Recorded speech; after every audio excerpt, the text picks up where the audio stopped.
1:03 a.m. confrontation changed everything. Leo thought her upstairs neighbor was just a rich insomniac with heavy feet. She was wrong. Dante Moretti is the city's most dangerous man, a tattooed warlord with a fortress for a home and a target on his back. When she bangs on his door to complain, she doesn't get an apology. She gets his obsession. Now, with a hitman on her trail, Leo is forced into forced proximity with the one man she hates, and the only man who can keep her alive. Why listen?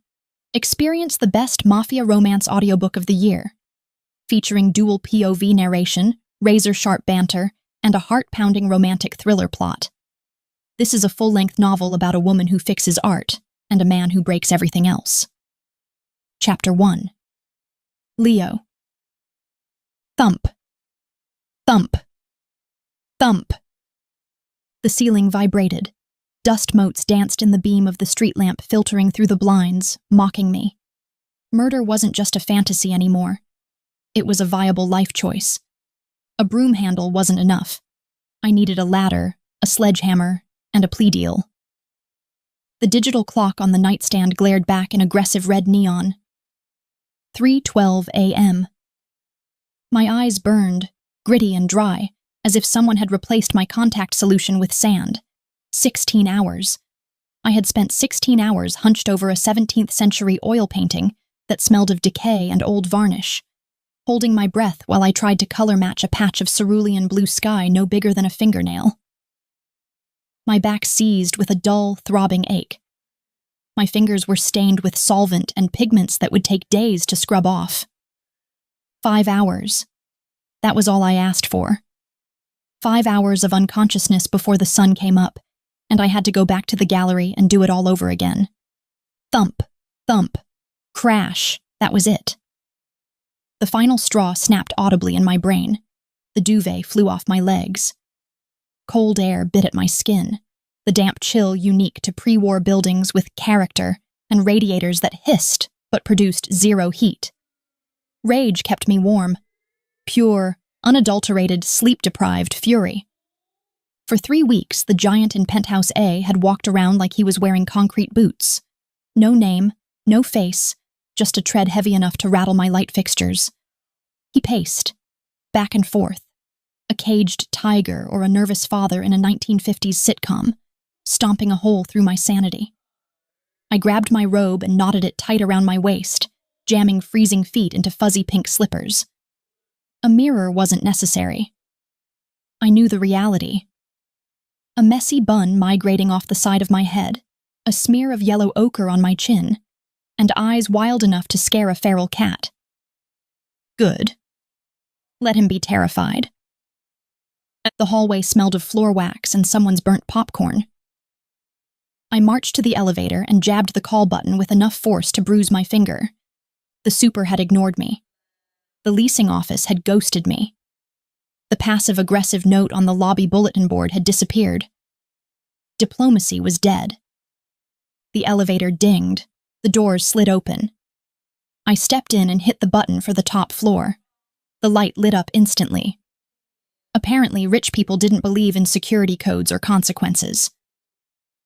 When the doors parted on the penthouse floor, no hallway greeted me. Just a foyer that acted as a fortress checkpoint. 2 men stood there. Massive. Not gym rat big, but bred in a lab big. Black suits strained at their shoulders, earpieces coiled into their collars like plastic snakes. Boredom radiated off them until they registered my presence. One of them, a guy with a neck thick enough to stop a bullet, stepped forward. A hand the size of a dinner plate blocked my path. "Miss, you can't be up here?" he rumbled, gravel tumbling in a dryer.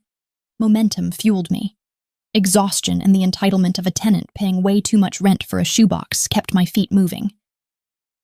"I live in 4B, I snapped, ducking under his arm before his brain could catch up. "And I'm going to talk to your boss before I lose my mind." The second guy moved to intercept, but he was slow, bulky. He hadn't accounted for the aerodynamic advantage of pink bunny slippers and blind rage. I pivoted around his mass and spotted the double mahogany doors. "Ma'am!" the first guy yelled. I ignored him. My fist connected with the wood. Pound, pound, pound. "Open up!" I shouted. "I know you're in there. I can hear you stomping." Heavy hands clamped onto my shoulders. The guards were ready to drag me back to the elevator like a sack of unwanted mail.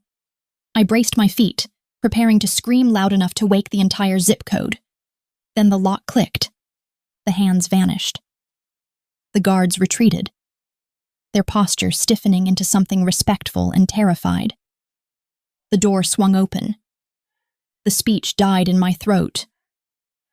Arguments about city noise ordinances, thin pre-war flooring, and basic human decency evaporated.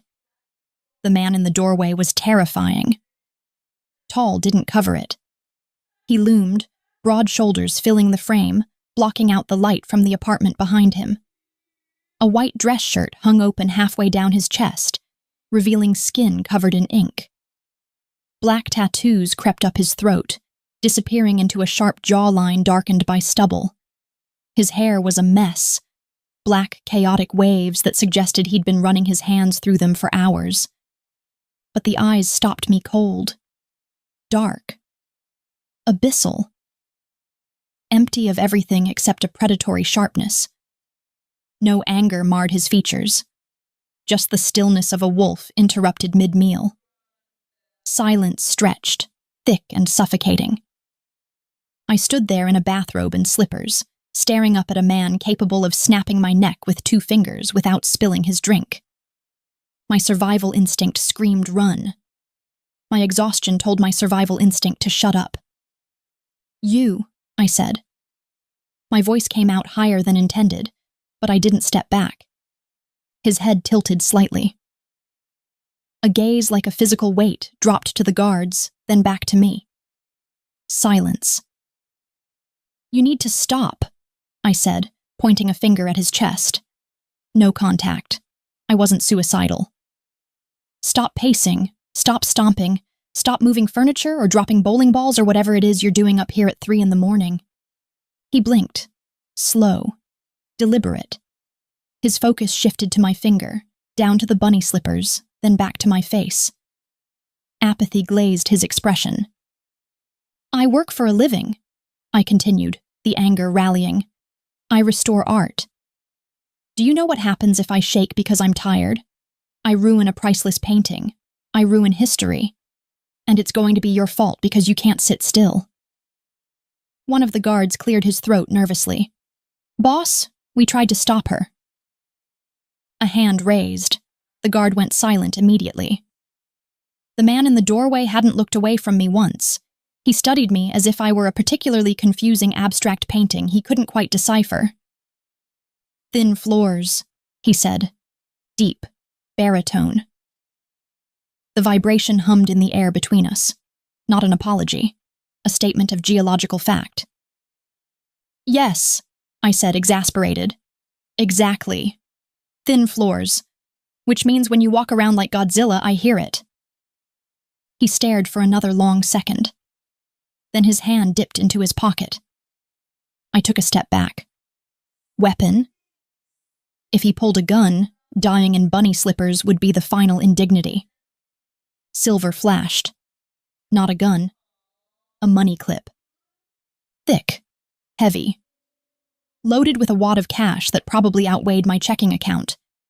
He peeled off a stack of hundreds. He didn't count it. He just grabbed a chunk. He held it out.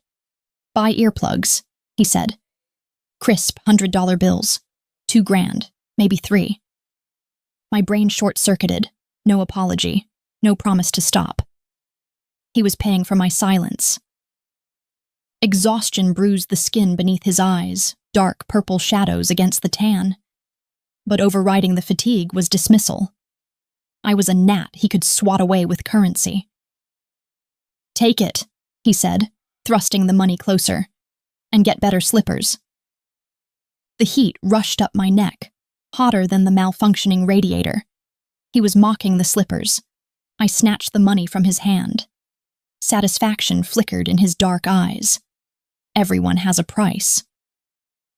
Apparently, mine was the cost of a high-end noise machine and some designer footwear.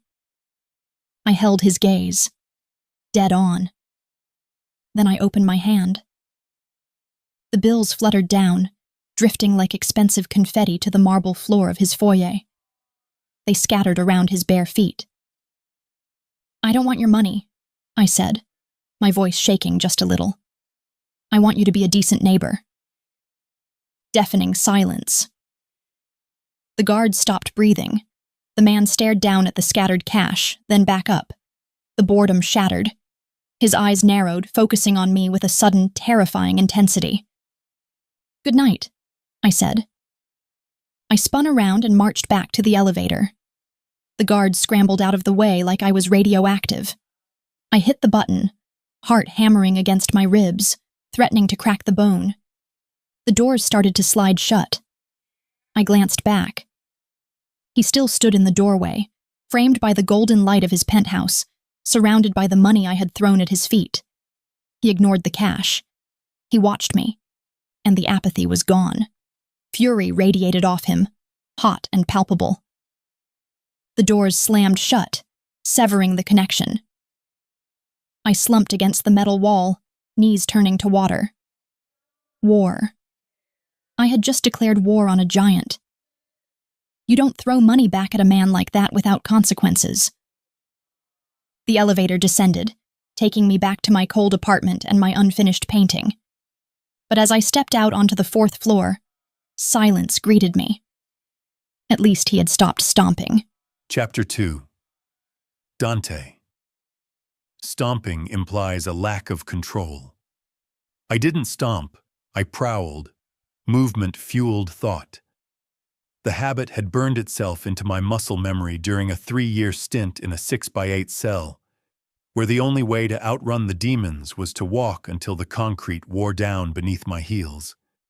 Now, 3,000 square feet of Italian marble and imported hardwood stretched out before me, but the cage remained. It just had better views. I pivoted at the floor-to-ceiling windows.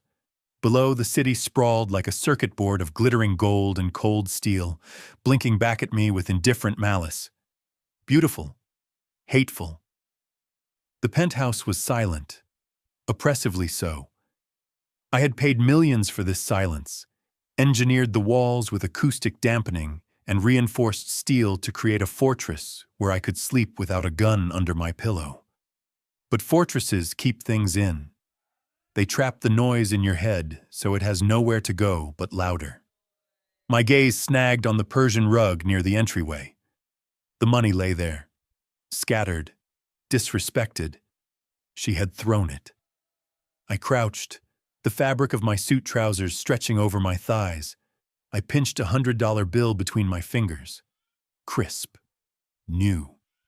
It smelled of ink, linen, and Federal Reserve arrogance. Most people would have snatched that stack so fast, they would have pulled a muscle. They would have fawned, thanked me for my generosity, and bought the cheapest earplugs available while pocketing the difference. Not the girl in 4B. The security grid mounted on the wall glowed with a soft, blue hum. 16 camera angles dissected the building's anatomy. My attention zeroed in on the feed for the 4th floor hallway. Empty. Just a peeling gray door standing guard over whatever chaotic life existed behind it. I ran a thumb over the bill's edge. Fear usually greeted me at the door. I was 6'4", scarred, and radiated violence like a radiator radiates heat. People crossed the street to avoid my shadow. She hadn't flinched. Well, a tremor had run through her when the door first opened. But then she rallied. She stood there in ridiculous pink bunny slippers, hair escaping a messy bun, and lectured me about art restoration. A rusty sensation tugged at the corner of my mouth. A smile. It vanished the second my phone vibrated against the marble of the kitchen island. I tossed the money onto the console table and stalked into the kitchen. The silence shattered. A rat. The word curdled in my gut. Someone in my inner circle was talking. Shipments intercepted. Routes leaked, money bleeding out of accounts only 5 people could access. The fortress wasn't breached from the outside. The rot was coming from within. I answered the phone. "Rocco." "Come up," I ordered. I killed the call. I poured a glass of water, my hand steady, though my mind raced at 100 miles an hour. That was why I paced. That was why the girl downstairs heard thunder every night. I was trying to outrun the paranoia before it ate me alive. The elevator chimed 60 seconds later. Rocco stepped in. Wrinkles marred his suit, evidence of a night spent working the streets. He was shorter than me, wider, with a face carved from granite by a dull spoon. The only man I trusted to hold a knife behind my back. "You look like hell, boss," Rocco grunted, heading straight for the espresso machine. "Report." The grinder whirred, a harsh, abrasive scream in the quiet apartment. "We lost another truck," he said over his shoulder. "The shipment coming in from the docks. Customs was waiting. They didn't even search the other crates. They knew exactly which container held the product." I gripped the edge of the marble counter. The stone felt cold, unforgiving under my palms. My knuckles turned white. 3rd time this month. "Who knew the schedule?" Rocco turned, holding a tiny cup of black sludge. "The usual suspects. You, me, the lieutenant, the captains." The lieutenant. Marco. The man had been with me since the beginning. Ambitious. Greedy. But stupid enough to sell me out? "Dig deeper," I commanded. "Phone records, bank statements. If someone buys a pack of gum, I want to know the flavor." Rocco nodded, downing the espresso in one gulp. He grimaced, setting the cup down with a clink. He leaned against the counter, the business mask slipping to reveal genuine concern. "We have another problem, Dante." My patience thinned. "My plate is full, Rocco." "Make room!" He pulled a folded piece of paper from his inside jacket pocket and slid it across the island. A surveillance photo. Grainy. Shot from a distance with a telephoto lens. The front of my building. At first, nothing seemed amiss. Just the street, the lobby doors, the traffic.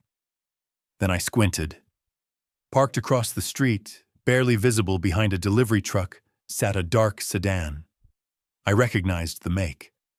I recognized the model, but mostly I recognized the silhouette in the driver's seat. Paolo Moretti. Ice flooded my veins. The Morettis were rivals. A truce existed, shaky as a house of cards in a windstorm. They stayed south. I stayed north. If they were parked outside my home, the truce wasn't just broken. It was incinerated. "They're scouting the building," I said, voice dropping to a dangerous low. "They know I'm vulnerable." Rocco shook his head. "That's the thing. They aren't watching the penthouse. They've been there for 3 days. They aren't looking up. They're watching the lobby. They're watching the tenants." I frowned. "Why?" Rocco tapped the photo. "Because they aren't looking for you. They're looking for her." He produced a second photo, clearer this time. A candid shot of a woman exiting the building. She wore a paint-splattered, oversized sweater and carried a tote bag that dragged her shoulder down. Her hair was messy. Exhaustion etched lines around her eyes. The girl from 4B, Leonora. My neighbor. The anger I had felt earlier evaporated, replaced by a cold, sharp focus. "They found her," I said. It wasn't a question. Rocco paused, looking at me carefully. "You know who she is?" "I know." I walked to the window, staring down at the street where the Moretti car sat like a vulture. Leonora Rossi, daughter of Carlo Rossi. You knew she was in the building. Why do you think I bought the building, Rocco? I glanced back at him. Carlo owes millions. I bought his debt 6 weeks ago to keep the Morettis out of my territory. I knew he had a daughter. I put her under surveillance to see if she was laundering his money. And is she? No, I said. She's broke. She restores paintings and drives a car that shouldn't be street legal. She hates her father. Rocco looked at the photo of Leo again. Well, the Morettis just figured out where she lives. Carlo skipped town 2 weeks ago. If they can't find him, they'll take the next best thing. I clenched my jaw until the muscle feathered. I had bought this building to control my environment, to eliminate variables.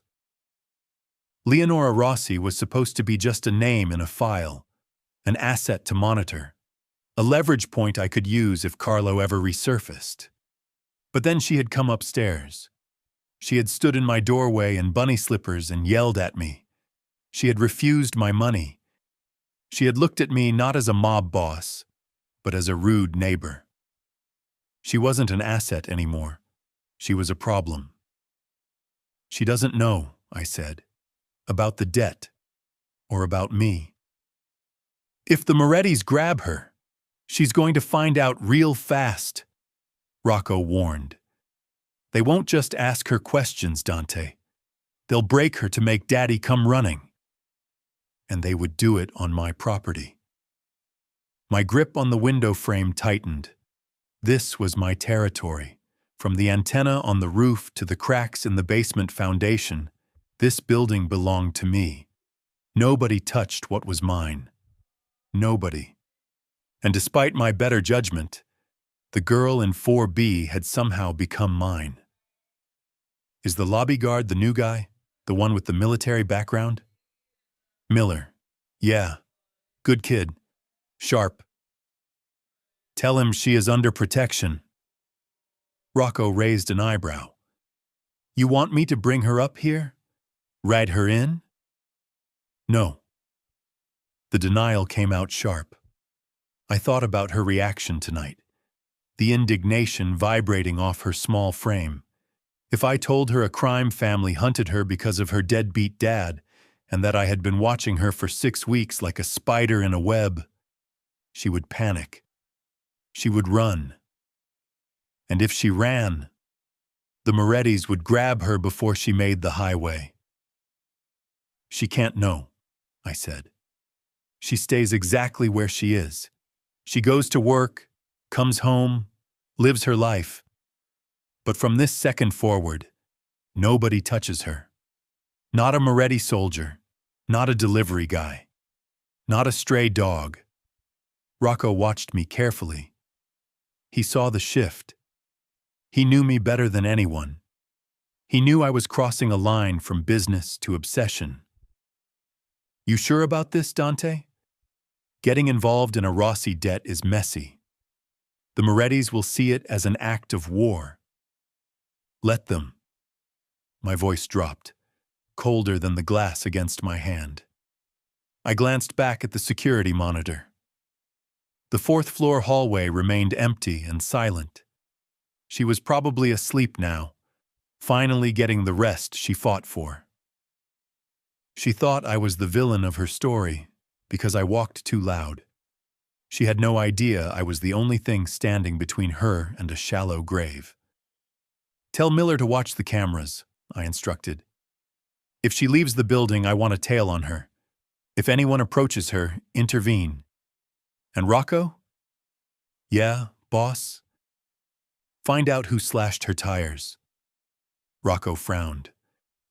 Her tires are slashed? Not yet, I said, eyes narrowing at the dark sedan on the street below.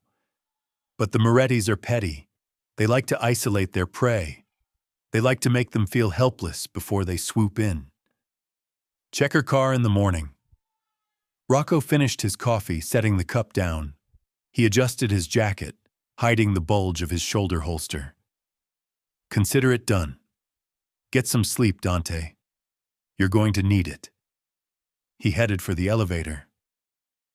I waited until the doors slid shut before walking back to the console table. The money still lay there, a chaotic mess of green on white marble. I picked up the bills, straightening them into a neat stack. I thought about her standing there, pink slippers and fury. I wasn't going to evict her. I wasn't going to let the Morettis take her. I slid the money into my pocket. She wanted a decent neighbor. I was going to be the best neighbor she ever had. I was going to keep her alive. Chapter 3. Leo. The universe had conspired to ruin me. Sunlight assaulted my eyelids, bypassing the gap in the curtains to stab directly into my retinas. Dust motes danced in the aggressive beam, mocking my existence. No alarm, no backup alarm. The phone on the nightstand sat silent and innocent, displaying 8:45 in neon digits that might as well have been a countdown to my unemployment. A sound halfway between a scream and a groan tore from my throat. Julian expected me at the gallery at 9. The drive took 20 minutes in a world where traffic laws were respected and teleportation existed. In New York, it took 40. I exploded out of bed. Adrenaline replaced caffeine, a jittery, terrible substitute. The shower was a luxury I couldn't afford. Violent efficiency took over, teeth brushed in 30 seconds, hair twisted into a chaotic bun that leaned more unwashed hermit than artistic genius. And the first clothes my hands found. Black jeans, a white blouse with a faint smear of turpentine on the hem. I threw a gray, oversized cardigan over it to hide the evidence. My tote bag, heavy enough to anchor a small boat, hit my shoulder with a bruise-inducing thud. I sprinted. The penthouse stairs blurred past. My brain refused to acknowledge the giant in 4A, the money left on his doormat, or the way his dark eyes had tracked me like a laser sight the night before. Survival mattered more. Julian was a genius with Baroque art, but he handled tardiness with the emotional maturity of a toddler denied a juice box. I burst through the lobby doors. The morning air hit my face, cool and smelling of exhaust fumes and roasting coffee. The city roared, already hours ahead of me. I scanned the curb for my car. My Honda Civic was old enough to vote. Rust patches flaked on the hood like bad eczema, and the passenger door required a specific percussive maintenance technique to open. But it was mine. Paid for, functional. Except today.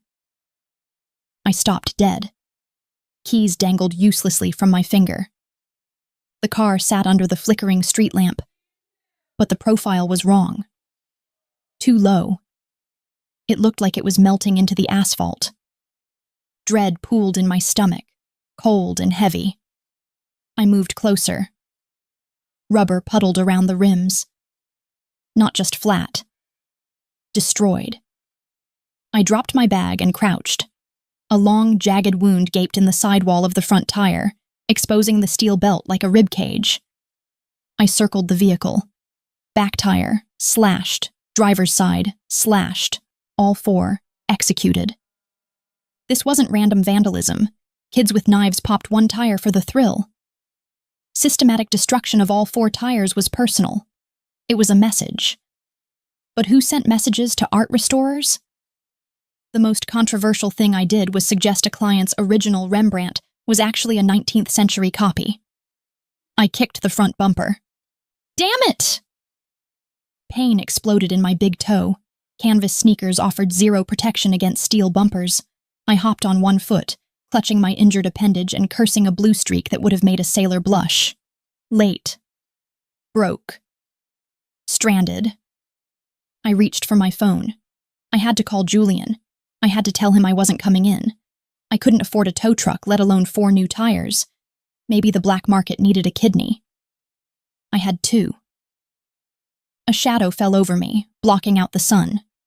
A massive black SUV glided to a curbside stop, silent as a shark. Polished to a mirror shine, it reflected my disheveled reflection back at me in high definition. The windows were tinted so dark they looked like pools of ink. I stepped back. Whoever slashed the tires might have returned for the driver. I gripped my phone like a weapon, ready to throw it.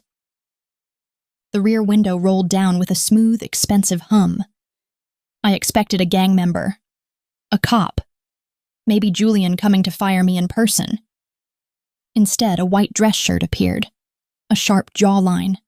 Eyes darker than the window tint. Dante. Daylight didn't diminish him. It sharpened him. The mythical monster from the hallway had transformed into a corporate warlord. A charcoal gray suit, tailored to within an inch of its life, spanned his broad shoulders. He looked expensive. He looked dangerous, and he viewed my ruined car with absolutely zero surprise. "Get in," he said. The voice rumbled through the open window, settling deep in my chest. A command, not an offer. I blinked. "Excuse me?" "Get in the car, Leonora." He knew my name. I hadn't offered it. I had yelled, thrown money, and stormed off. Introductions hadn't made the agenda. I crossed my arms, ignoring the fact that my life was currently imploding on the sidewalk. "How do you know my name? And I'm not getting in a car with a stranger." "I'm not a stranger," he said, his expression flat. "I'm the guy who kept you awake, and you're going to be late." The time on my phone glared at me. 9:05. Julian was probably hyperventilating into a paper bag right now. "I called a tow truck," I lied. "No, you didn't," Dante said. "You kicked your bumper and started hopping around like a flamingo. Get in. I'll drop you off." Indignation flared. He had watched. He had sat in his climate-controlled tank and watched me flail. "I can take the subway." "The nearest station is 6 blocks away," he countered. "You'll be 20 minutes late. Your boss sounds like the type to hold a grudge." "How do you know what my boss is like?" Dante didn't answer. He simply reached over and unlatched the door from the inside. The interior looked like a private jet cabin. Cream leather seats. Legroom for days.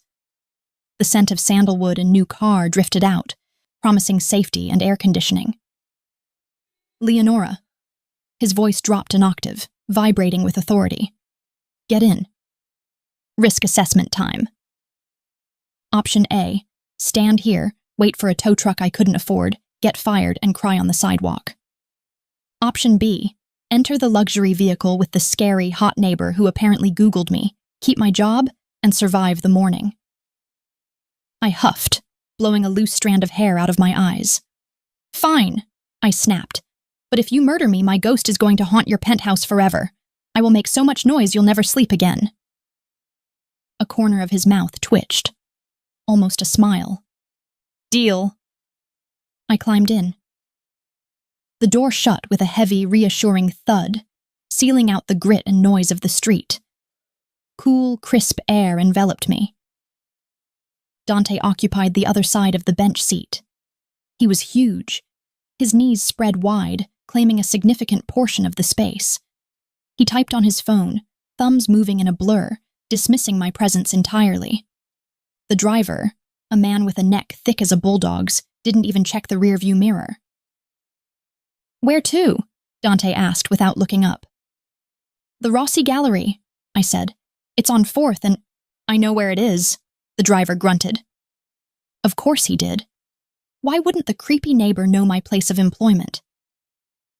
The car peeled away from the curb, the movement so smooth it felt like floating. I clutched my tote bag to my chest like a shield. "So," I said, breaking the silence because the quiet was suffocating.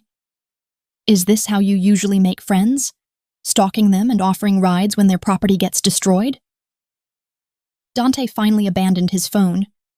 He slid it into his jacket pocket and shifted his body toward me. The movement felt significant. His gaze weighed on me, physical and heavy. He scanned my face, cataloging the lack of makeup, the messy hair, the stress lines etching my skin. "I didn't slash your tires, Leo." Leo, he shortened it. The intimacy of the nickname annoyed me almost as much as the fact that I liked how it sounded in his deep voice. "I didn't say you did," I countered. but it's a hell of a coincidence that you just happened to be rolling by right after it happened. I have good timing. My eyes swept over his suit.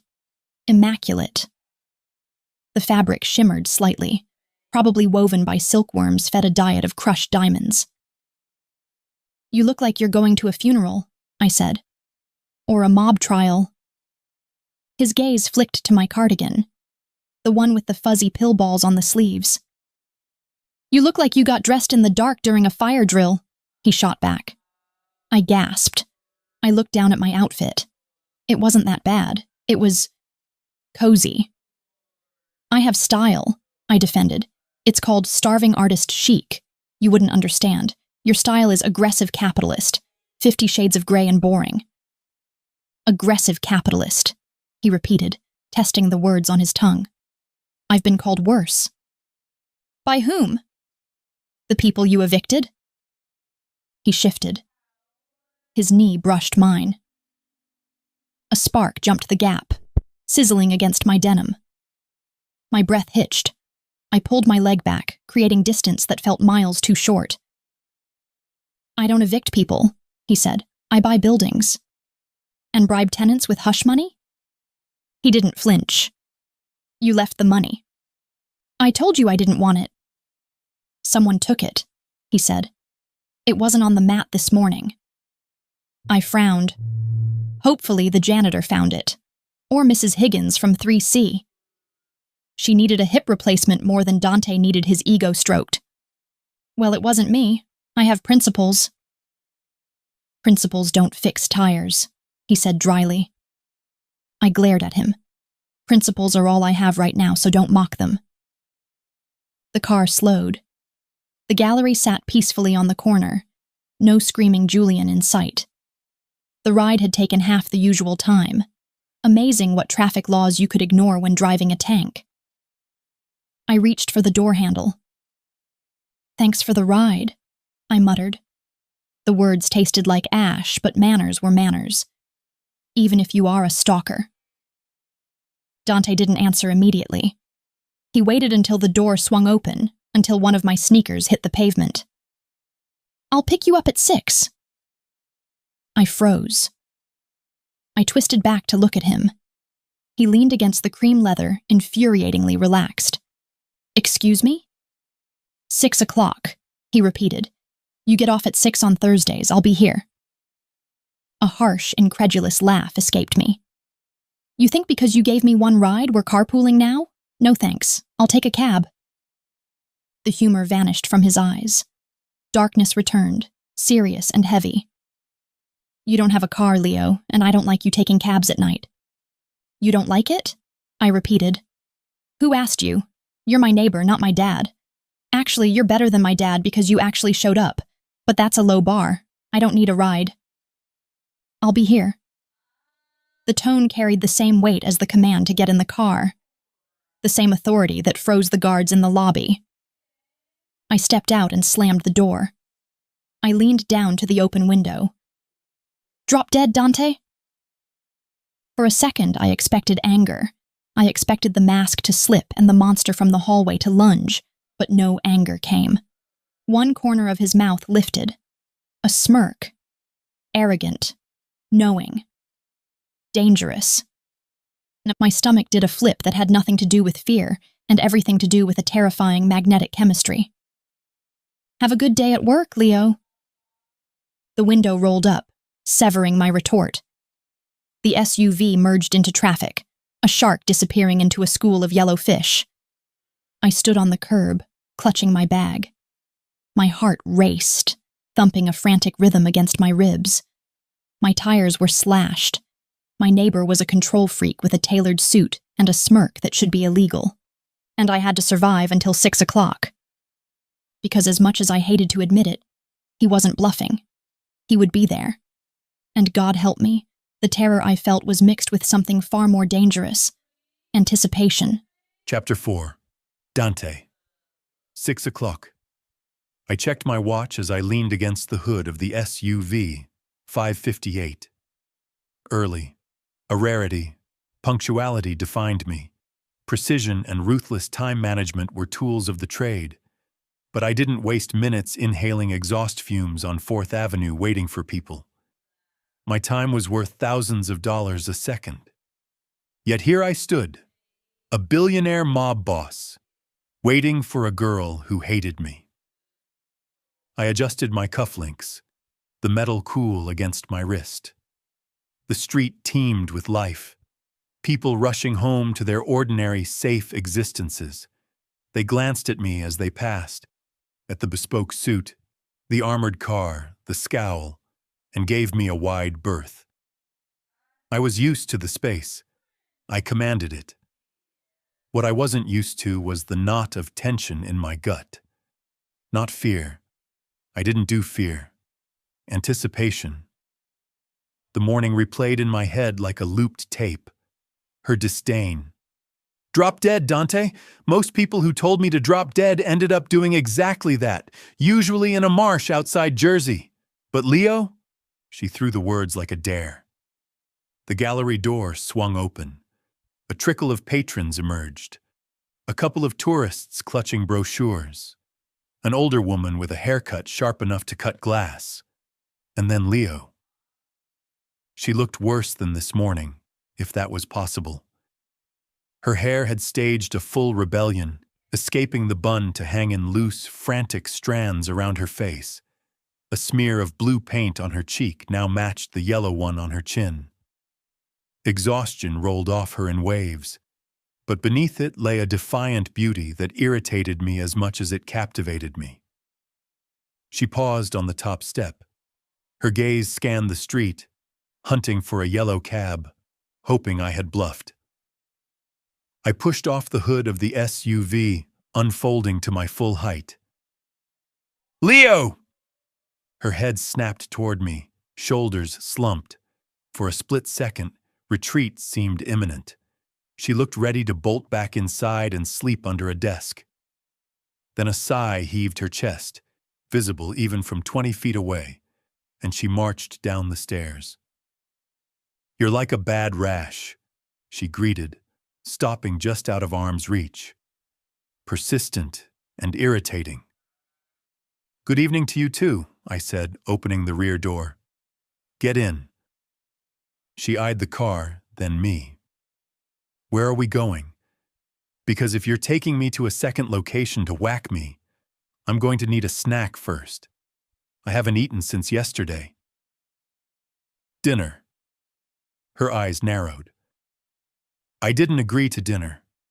I agreed to not die on the sidewalk. I have food. That was all it took. Her stomach betrayed her with a loud, audible growl. A furious pink blush started at her neck and climbed to the tips of her ears. Fine, she muttered, ducking into the back seat. But I'm ordering dessert. I slid in beside her. The driver navigated us downtown, away from the tourist traps and toward the meatpacking district. Leo pressed herself against the door, putting as much leather between us as physics allowed. She clutched her tote bag like it contained the nuclear codes. So, she said, staring out the window at the blurring city, what kind of food does a mob boss eat? Human souls? Endangered species? I checked my phone. Rocco had sent an update on the tire slashing. No leads. The cameras on her street had conveniently malfunctioned. My grip on the phone tightened. Italian, I said. Groundbreaking. We pulled up to Il Fiore, my restaurant, my sanctuary. The sign on the door read, "Closed for a private event." The event was me trying to keep Leo alive for another 24 hours without alerting her to the target on her back. The driver opened the door. The street was quiet here, cobblestones slick with evening dampness, shadows stretching long and distorted. Leo stepped out, eyeing the dark windows. It's closed. Not for us. I led her inside. The dining room lay empty, a sea of pristine white cloths and gleaming silverware. Light spilled only from the kitchen in the back and the low, amber glow of wall sconces. Intimate. Too intimate. Leo walked in, sneakers squeaking on the hardwood. She spun slowly, taking it all in. "You own this place?" "I do." She trailed a finger along the back of a velvet chair. "It's nice. A little pretentious with the white tablecloths. But nice." I guided her past the main floor and into my private office at the back. It was where I conducted business that required vintage wine and absolute privacy. A small table set for two waited near the fireplace. Leo hesitated in the doorway. "This feels like a date." Suspicion laced her voice. "It's dinner," I corrected, pulling out a chair. "Sit." She sat. I poured water. She downed it in one gulp. Appetizers arrived instantly. Bruschetta, calamari, arancini. Leo didn't wait for a plate. She grabbed a rice ball and bit into it, a moan of pure, unadulterated pleasure escaping her throat. "Okay," she said around a mouthful of cheese. "You're forgiven for the stalking. This is amazing." I watched her eat. She attacked the food with the same intensity she applied to everything else, unapologetically. No pretense, no delicate bites. She was messy and real and entirely captivating. Hunger didn't touch me. My stomach was a knot of nerves. I needed intel. I needed to know if the Morettis had made contact. "Have you heard from your dad lately?" I asked, keeping the tone casual. Leo froze. She swallowed the bite with difficulty, setting the rest of the arancini down. The light in her eyes extinguished. "Why?" "Just making conversation." She snatched her napkin, wiping her hands aggressively. "No, I haven't. And I don't plan to. He's unavailable." Unavailable. A polite euphemism for a degenerate gambler on the run. "I'm sorry." "Don't be," she snapped. "He made his choices. I made mine. Can we talk about something else? Or are you going to ask me about my childhood trauma next?" I leaned back, the leather of the chair creaking.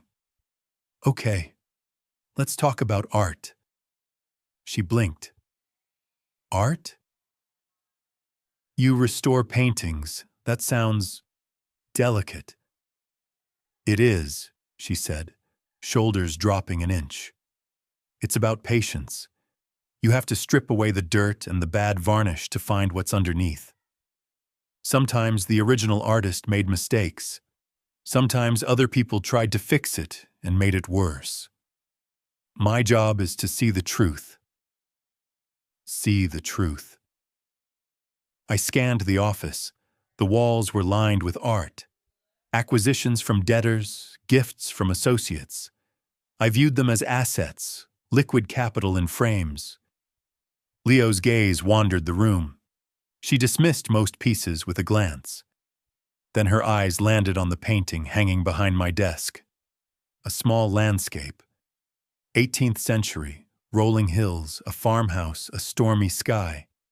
Dark, moody, a gift from my lieutenant. She stood up. She walked to the painting, squinting. She leaned in, nose almost brushing the canvas. "Where did you get this?" I frowned. "A gift. From a friend." "A friend?" "An associate. My lieutenant. He gave it to me last year. Said he seized it from a collector who couldn't pay up. It's supposed to be a Salvatore Rosa." Leo let out a short, sharp laugh. She turned to face me, a smirk playing on her lips.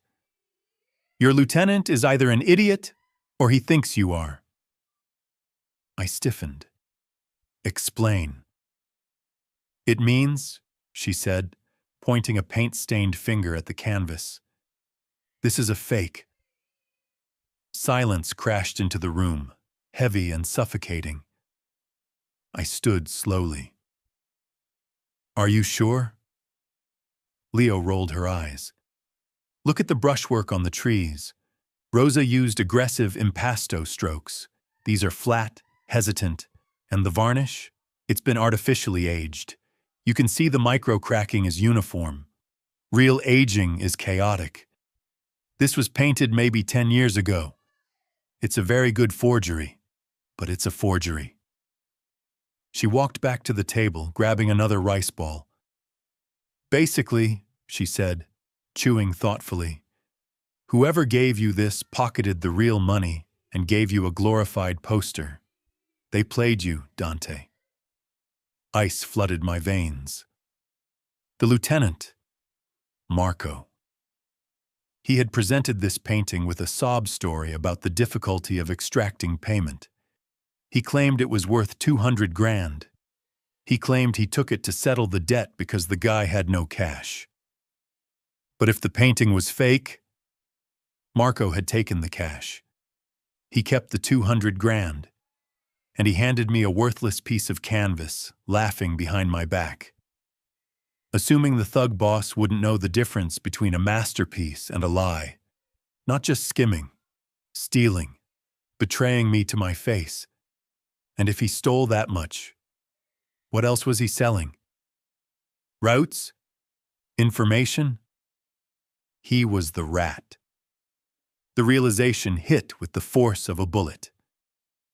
It had been Marco all along, my right hand, the man I trusted with my life.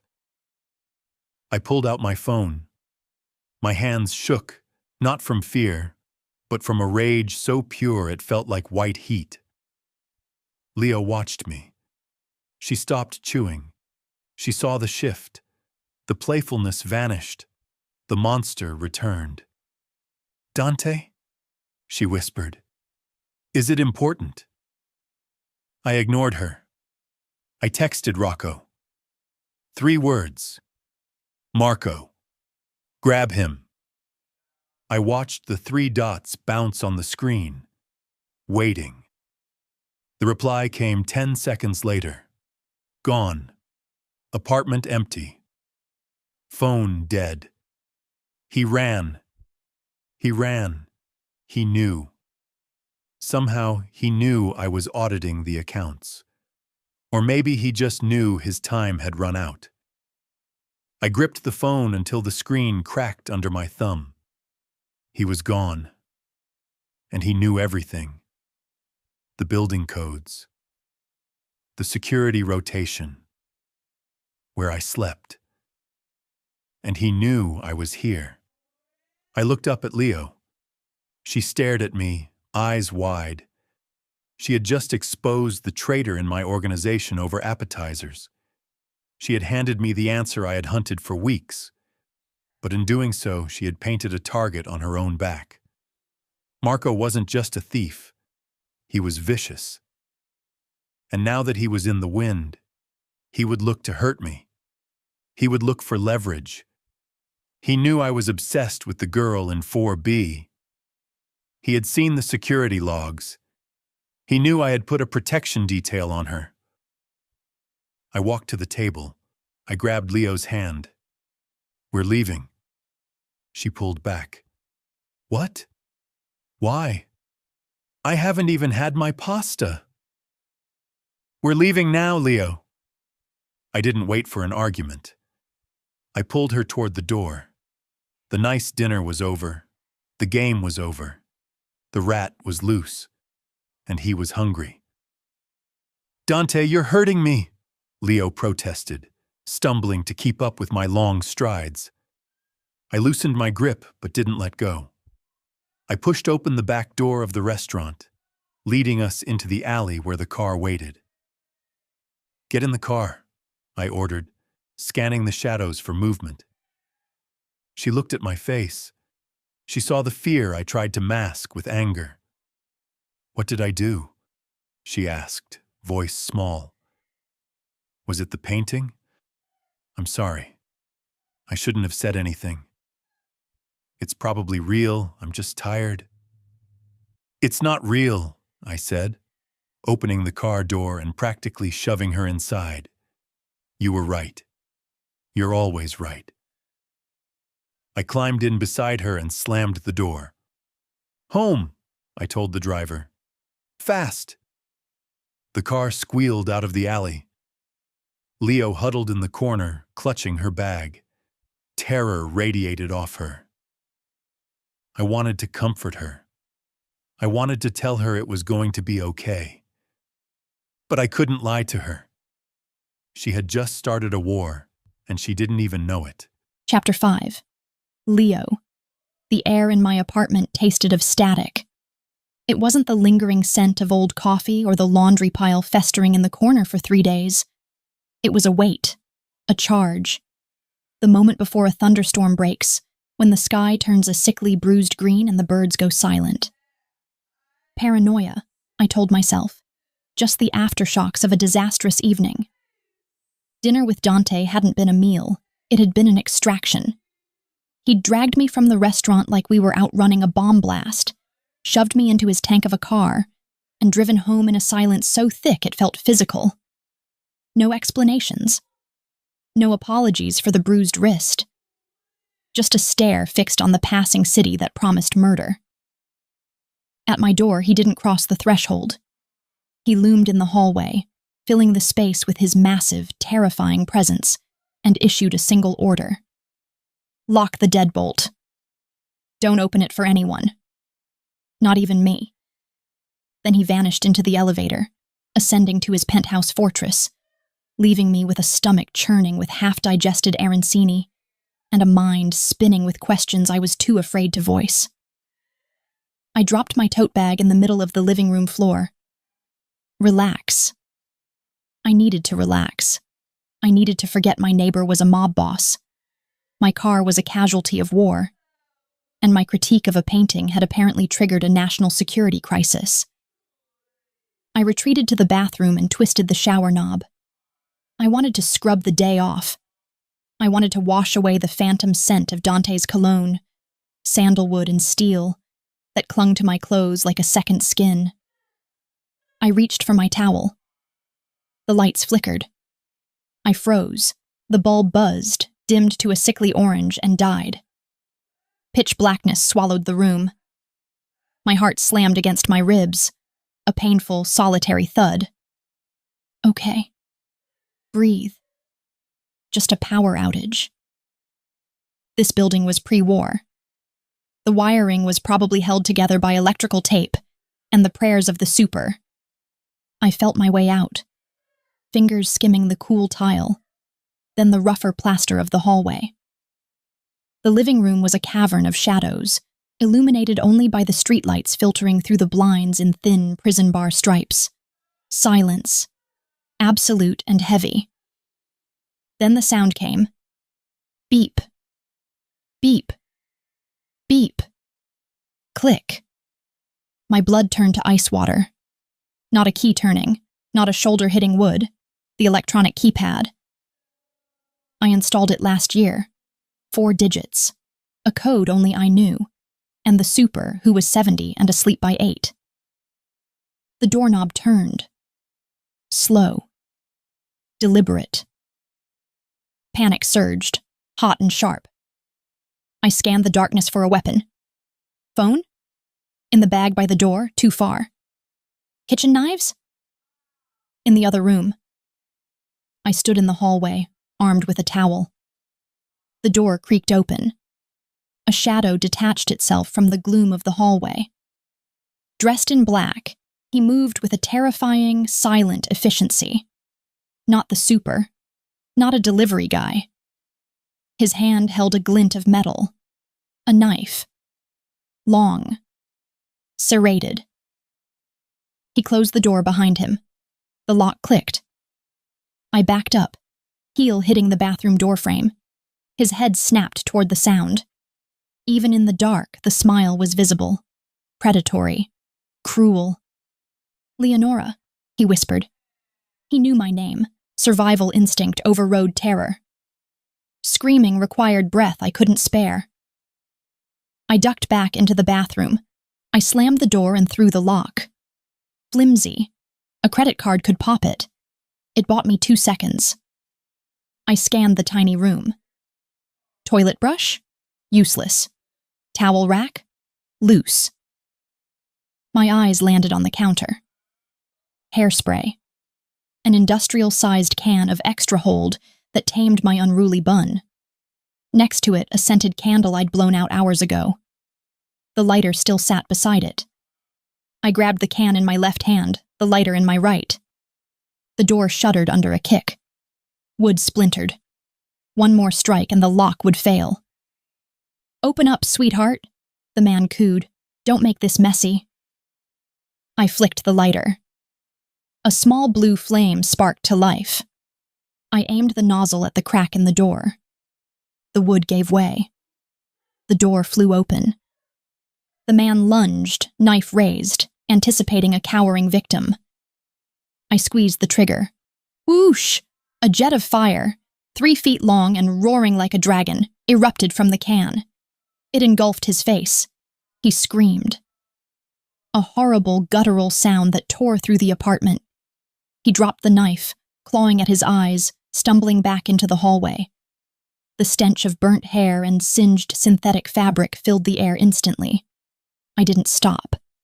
I advanced, keeping the flame alive, screaming a war cry I didn't know I possessed. "Get out!" I shrieked. "Get out!" He flailed blindly, crashing into my bookshelf. Paperbacks tumbled down, burying him in literature. Disoriented, in agony, but still lethal. He reached for his waistband. A gun. He couldn't see, but he didn't need to aim to kill in a room this small. I dove to the floor just as a deafening crack tore the air. Plaster exploded from the wall above my head, dusting my hair with white powder.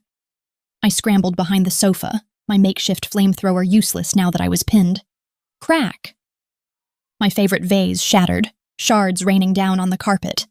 He was recovering, blinking through the tears streaming down his blistered face, finding his bearings. "I'm going to kill you, bitch!"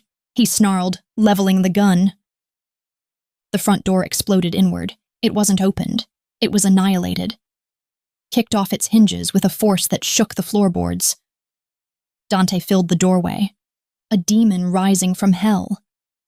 Jacket gone. White shirt sleeves rolled up to reveal corded muscle. In his hand, a black pistol that looked like an extension of his arm. He didn't hesitate. He didn't ask questions.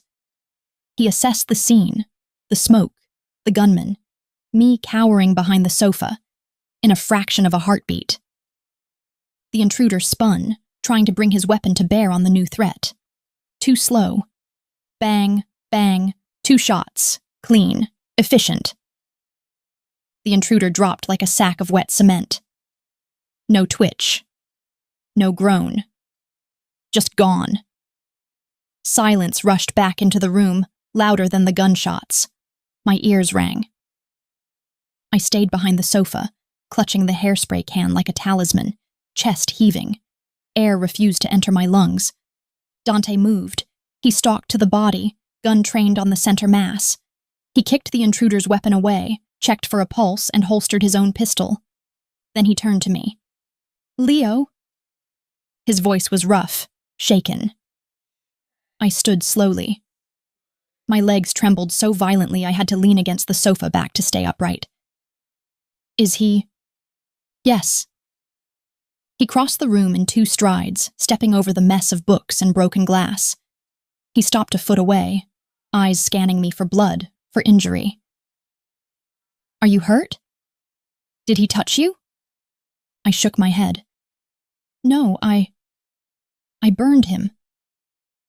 Dante's gaze flicked to the hairspray can, then the lighter. A flicker of something, disbelief, admiration, crossed his face. "You improvised." I nodded dumbly.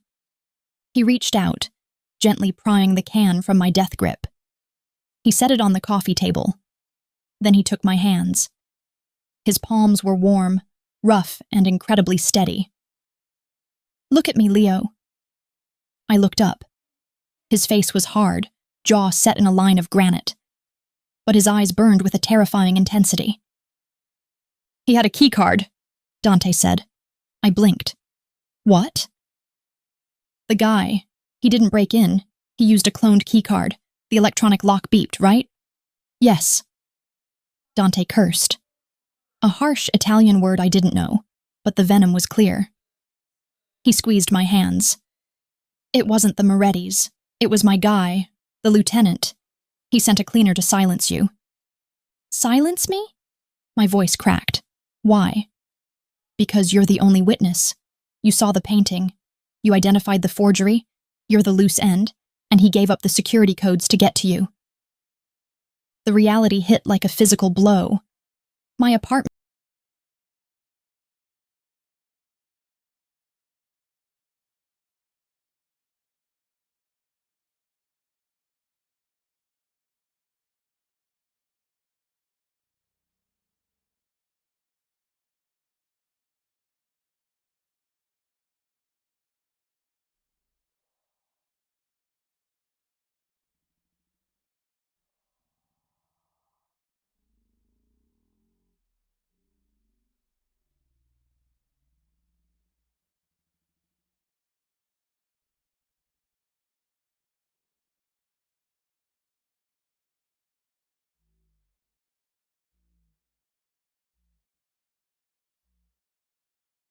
counts. If I use a credit card to book a room, he'll find you in an hour. Then where? Upstairs, Dante said. He walked back to me, slinging the bag over his shoulder. He reached out and grabbed my arm. Not aggressively. Protectively. Anchoring me. My penthouse. It has a manual deadbolt. It has reinforced steel doors. And it has me. I looked at the body on the floor. I looked at the scorched wall. I looked at the man who had just saved my life and was now issuing orders like a general. I can't live with you, I whispered. You don't have a choice, Leo, he said grimly. He pulled me toward the door, shielding my body with his own as we stepped into the hallway. Until I find this rat and put him in the ground, you're mine. He led me to the elevator.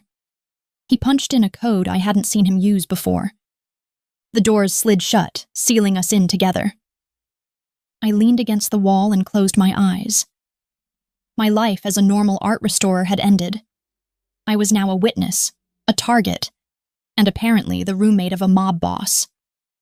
And the worst part?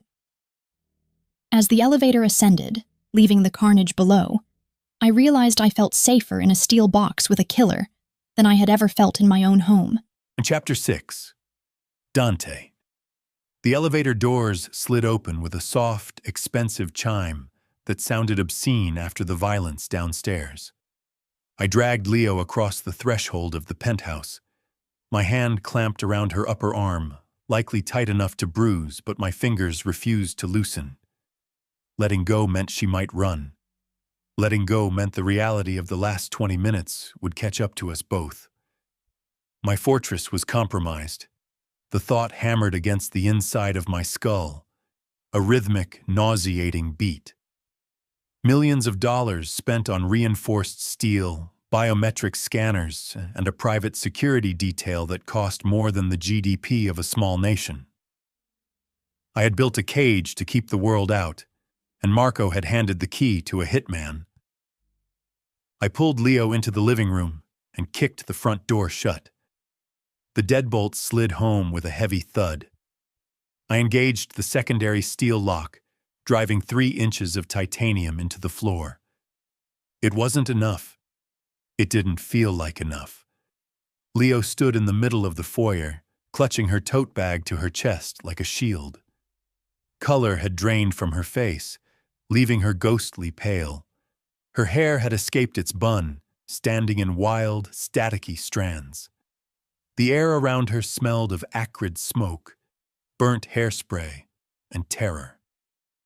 But no tears fell. Not yet. Her gaze darted around the apartment, frantic and judging, from the floor-to-ceiling windows to the black marble fireplace to the low-profile Italian furniture. You live here? Her voice sounded brittle, high and tight, like a wire pulled to its breaking point. I pulled my phone from my pocket, thumbs flying across the screen. A single text to Rocco. Clean it up. 4th floor. Marco gave up the codes. Burn everything. Yes, I said, shoving the phone away. I live here. She spun in a jerky, uncoordinated circle. It looks like a dentist's office, she said. A dentist's office for vampires. I frowned. I was scanning her silhouette for injuries, checking for blood I might have missed in the dark, and she was critiquing my interior design. It's minimalist. It's dead, she snapped. She stumbled toward the sofa, a custom piece, gray wool imported from Milan. She stared at it like it carried a contagious disease. Look at this. It's gray. The floor is gray. The walls are white. Do you get an allergic reaction to color? Or is joy just against the lease agreement? She was spiraling. The adrenaline was peaking, her brain frantically latching onto anything that wasn't the dead body downstairs. Leo, I said, stepping toward her. No, seriously, she continued, voice rising to a pitch that threatened to shatter glass. She dropped the bag and gestured wildly at the room. Where are the books? Where are the pictures? Do you just sit here in the dark and brood? Is that your hobby? Brooding and saving people from assassins? She shook now. A violent tremor started in her hands and rattled through her entire frame. Sit down, Leo. I don't want to sit on your sad gray couch, she yelled.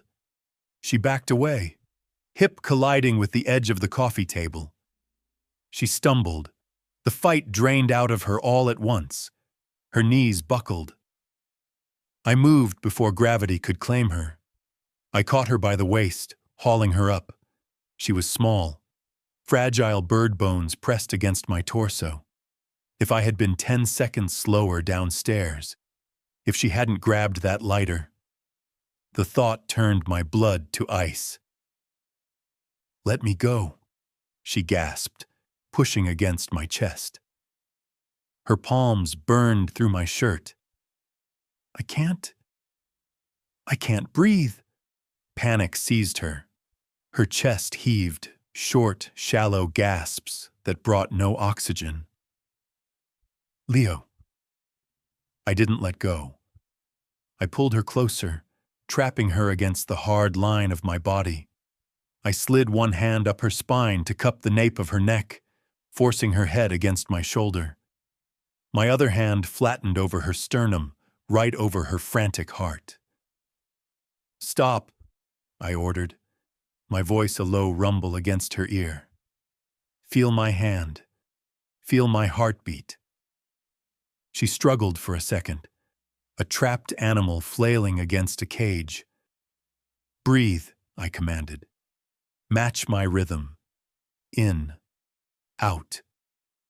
I exaggerated my own breathing, forcing my lungs to expand slowly against hers. She froze. The tremors didn't stop, but the flailing did. Her hands curled into my shirt, gripping the fabric so hard her knuckles turned white. Then she crumbled. A sob ripped out of her chest, a harsh, jagged sound that scraped against the silence of the room. She buried her face in the crook of my neck and unraveled. I stood there in the center of my empty, gray living room, holding the woman who hated me while she fell apart. I wasn't a comforter. I wasn't the guy you called for a shoulder to cry on. I was the guy you called to make bodies disappear. My hands were built for violence, for breaking things, not for holding them together. But I held her. My hand moved up and down her spine in a slow, rhythmic motion. I rested my chin on the top of her head. She fit there perfectly, a missing puzzle piece I hadn't known I was looking for. I've got you, I murmured into her hair. You're safe. She shook her head against my chest, soaking my shirt. "He was in my house," she choked out. He was going to. "He's dead," I said. Flat. Cold. "I killed him. He can't hurt you." The blunt truth didn't seem to comfort her. She cried harder. I closed my eyes. Her scent filled my head. Vanilla, turpentine, and the sharp, chemical tang of the hairspray she had used as a flamethrower. Intoxicating. I wanted to keep her here. I wanted to lock the doors and never let her out. I wanted to hunt down every single person who had ever made her cry and tear them apart with my bare hands. The urge was primal, possessive, terrifying. I shifted my stance, bringing my hips flush against hers. A mistake. My body reacted instantly. The adrenaline from the shootout still hummed in my veins, and now, mixed with the soft curves pressing against my hardness, it sparked something dangerous. I wanted her. Right here, right now, covered in smoke and tears. I pulled back slightly, creating a sliver of space. Her face was streaked with tears, eyes red-rimmed and wide. She looked up, lips parted, breath hitching in little gasps. "Dante," she whispered. The sound of my name on her lips, soft and vulnerable, nearly undid me. Gravity pulled me toward her. I wanted to taste the fear off her lips. I wanted to replace the memory of the gunman with the memory of me. My gaze dropped to her mouth. Her breathing stalled. She didn't pull away. Her hands slid up my chest, resting on my shoulders, fingers brushing the sensitive skin of my neck. The air between us crackled, heavy with static and unsaid things. I could take her. She wouldn't stop me. She sought comfort, sought oblivion, and I could give her both. But I was the reason she was in danger. Marco had sent that hitman because of me, because he knew I watched her, because he knew she was my weakness. If I kissed her now, if I took her to my bed, I wasn't protecting her. I was just another predator taking advantage of a wounded bird, and I had work to do. Marco was out there. The Morettis were out there. My house was compromised. I needed to be sharp, ruthless, not distracted by the softness of her skin. I gritted my teeth. It took every ounce of will I possessed to force my hands to drop from her waist. Leo stumbled slightly at the loss of support. She blinked, confusion warring with hurt in her eyes. "Go to the guest room," I said. My voice came out harsh, grating. I hated it, but I needed the distance. She wrapped her arms around herself, the coldness returning to her gaze. "Where is it?" "Down the hall, second door on the left. There's a lock on the inside. Use it." She stared at me for a long second. The vulnerability vanished, replaced by a wall of defensive anger. She nodded once, stiffly. "Fine." She grabbed her bag from the floor. She didn't look at me again. She turned and marched down the hallway, spine straight, head high. Her footsteps retreated. I waited until the door clicked shut. Then the lock turned. Good. She was learning. I released a breath I hadn't realized I was holding. My hands shook, not from the killing. I was used to killing. They shook from the effort of not touching her. I walked to the intercom on the wall. "Miller," I barked. "Yes, Mr. Moretti?" The guard's voice came through tinny and anxious. "I want 2 men outside the penthouse door. Full gear. If the elevator moves without my authorization, disable it. If anyone steps off that isn't me or Rocco, put them down. Understood?" Understood, sir. I killed the connection. I stalked into my office, a glass-walled box overlooking the city. Darkness suited the mood. I went to the cabinet and grabbed a bottle of whiskey. No glass. I unscrewed the cap and took a long, burning pull straight from the bottle. The alcohol hit my stomach like liquid fire, but it didn't numb the rage. Marco, my lieutenant, my brother in arms. He had sold me out for cash. He had tried to kill Leo. He was going to die, slowly. But first, I had to find him. I sank into my leather chair, staring out at the grid of city lights. Somewhere out there, a rat hid in the dark. I took another drink. The penthouse was silent again, but the silence no longer felt like safety. It felt like a cage. And for the first time in my life, I wasn't sure if I was the jailer or the prisoner. My gaze drifted down the hall toward the guest room. She was safe, for tonight. But tomorrow, the war would start. And I had to make sure she survived it, even if she hated me for it. Especially if she hated me for it. Hate was safer than whatever I had seen in her eyes when I held her. Hate would keep her alive.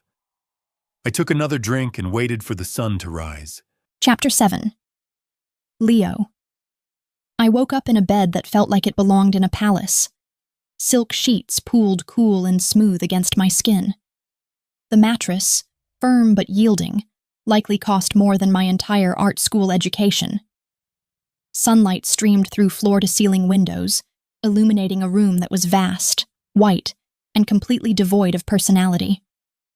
Disorientation hit first. I stretched, expecting to whack my knuckles against the wall of my tiny bedroom or knock over my bedside lamp. Instead, I rolled into empty space. Minimalist furniture sat like islands in a sea of expensive carpet. Then memory crashed back. The hitman, the jet of flame. Dante kicking down my door like a vengeful god. I sat up, clutching the duvet to my chest. My heart hammered a frantic rhythm. I was in the penthouse. Dante's fortress. And I wore an oversized t-shirt I'd stolen from his closet last night, because my own clothes reeked of smoke and fear. The sleek digital clock on the nightstand read 7 a.m. at coffee. I needed caffeine to process the fact that my life had morphed into an action movie. I climbed out of bed. The floor was heated. Of course it was. Why wear slippers when you can just heat the entire building? I padded down the hallway, bare feet silent on the hardwood. The penthouse was quiet. Too quiet. The kitchen was easy to find. A chef's dream of stainless steel and black marble, boasting a massive island and enough counter space to land a helicopter. And standing in front of the espresso machine was Dante. I stopped in the doorway. He wasn't wearing a shirt. My brain stalled. He wore gray sweatpants that hung low on his hips, and absolutely nothing else. His back was a landscape of muscle and ink. Intricate black tattoos swirled over his shoulders and down his spine. But underneath the art lay other marks. Scars. Long, jagged lines faded with time. Burn marks on his lower back. A round, puckered scar near his shoulder blade that screamed bullet wound. Most people would see violence. A history of pain. But I was an art restorer. I spent my life examining damaged things. I looked at cracks in varnish and tears in canvas, and I didn't see ruin. I saw history. I saw survival. His back looked like crackler, the fine network of cracks that forms on the surface of an oil painting over time. It proves a piece is real. It separates a masterpiece from a forgery. A pristine surface is a lie. But scars? Scars are the truth. He looked like a war map. He looked like the most authentic thing I had ever seen. He must have sensed me, Or maybe he felt my gaze burning into his skin, because he turned slowly. He held a tiny cup of espresso. His hair was wet, dark drops of water clinging to his chest hair.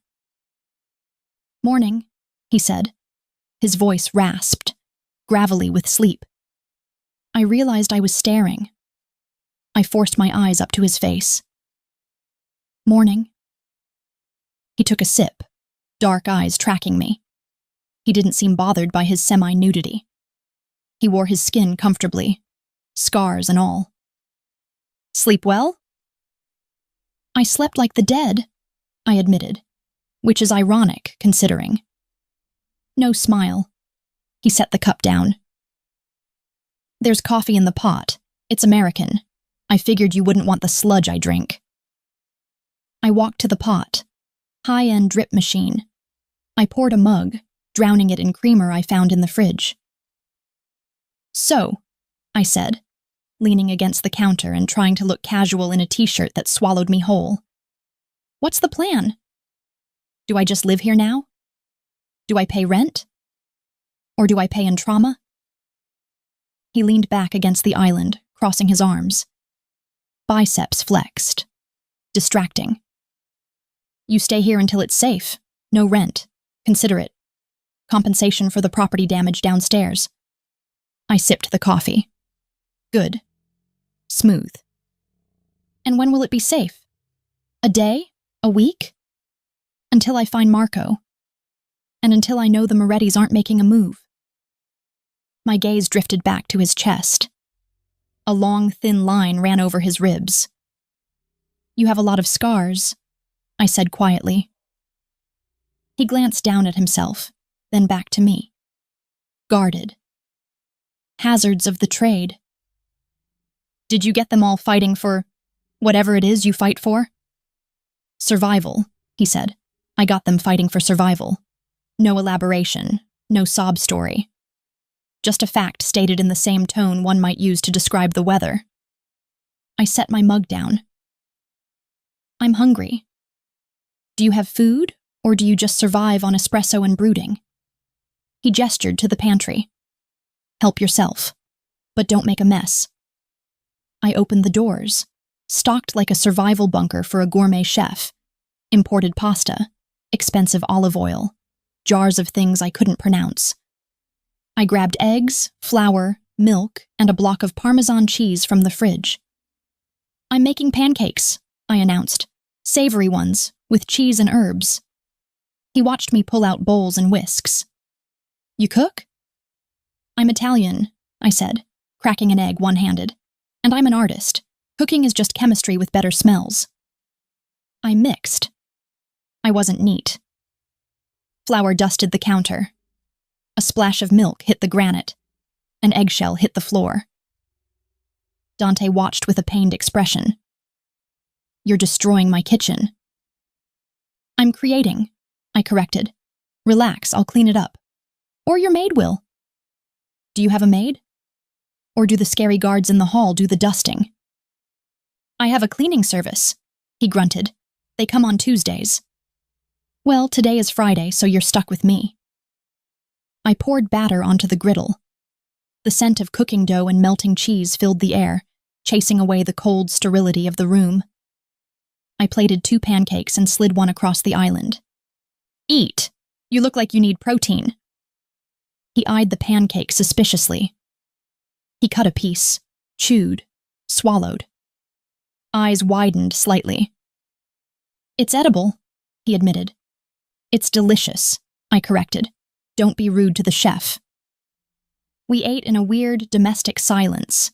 Him half naked, me in his shirt, eating pancakes in a multi-million-dollar kitchen, while armed guards stood outside the door. When I finished, I put my plate in the sink. "Okay," I said, wiping my hands on a towel. "I need to go to work. I'm already late again, but Julian might forgive me if I tell him I was held hostage by a handsome mob boss." Dante stopped chewing. He set his fork down. Metal clicked against ceramic. "You're not going to work, Leo." I froze. "What?" "You're not leaving this building. It's not safe." A nervous, incredulous laugh bubbled up. Excuse me? I have a job. I have a life. I can't just not go. I have a restoration to finish. If I don't show up, I get fired, and I need that job to pay for the apartment I can't live in. You don't need the money. I bristled. Oh, right. Because you have a magic money clip. I forgot. I don't take handouts, Dante. I work. You're not taking handouts. You're taking a paid leave of absence. I stared. What are you talking about? I bought the building, he said. The gallery building. And I made a significant donation to the gallery's restoration fund this morning, on the condition that their lead restorer gets indefinite paid leave to deal with a personal emergency. My jaw dropped. You bought the gallery? The building, he corrected. The gallery is just a tenant. But Julian was very amenable to the donation. He said to take as much time as you need. Fury, hot and bright, exploded in my chest. Not just anger. Violation. He had reached into my life and rearranged the furniture without asking. You controlled my life, I whispered. You went behind my back and manipulated my boss. You bought my workplace just to keep me here? I did what I had to do to keep you alive, he said, voice hard. Marco is out there. The Morettis are out there. If you walk out that door, you are a target. You are leverage. I removed the variable. I am not a variable. I am a person. You can't just buy my world to make it convenient for you. He stood up. He loomed over the island, size suddenly intimidating again. It's not about convenience, Leo. It's about keeping breath in your lungs. Do you understand what these people do? Do you understand what Marco will do if he gets you? He won't just kill you. He will use you to bleed me. He will hurt you in ways you can't even imagine just to send me a message. I don't care, I yelled back. I care that you didn't ask. I care that you treat me like a piece of furniture you need to put in storage. I marched around the island. I got right in his face. I had to tilt my head back to look him in the eye, but I didn't back down. You are a control freak, Dante. You think because you have money and guns you can dictate reality. Well, you can't dictate mine. I am leaving. I turned to storm out. He moved faster than thought. He didn't grab my arm. He stepped into my path, a wall of muscle blocking the exit. I tried to sidestep. He mirrored me. Move, Dante, I warned. Make me, he challenged. I tried to push past. He didn't budge. Instead, he stepped forward. I stepped back. He stepped forward again. He backed me up until my hips hit the edge of the granite counter. Trapped. He planted his hands on the counter on either side of me, caging me in. He didn't touch me, but he was everywhere. His heat, his scent, his size. He leaned down until we were eye to eye. You are not leaving, he growled. His voice vibrated in my chest. My heart hammered against my ribs, a frantic rhythm that wasn't entirely fear. Try and stop me, I hissed, though the threat lacked conviction. I am stopping you, he said. Look at me, Leo. Look at my face. Look at these scars. He leaned closer. His nose brushed mine. This is what happens out there, he whispered. This is what the world does. I am not letting that happen to you. We breathed the same air. I saw the flecks of gold in his dark eyes, the pulse jumping in his throat. The anger was still there, burning hot between us, but it shifted. It became something else. Something heavy and dangerous. I looked at his mouth, then up to his eyes. He was terrified. Underneath the rage and the control, he was terrified of losing me, and I was terrified of how much I wanted him to kiss me. I should push him away. I should scream. I should fight. But I didn't move. His gaze dropped to my lips. His breath hitched. For a second, I thought he would do it. I thought he would close the distance and devour me right there in the kitchen. But then he blinked.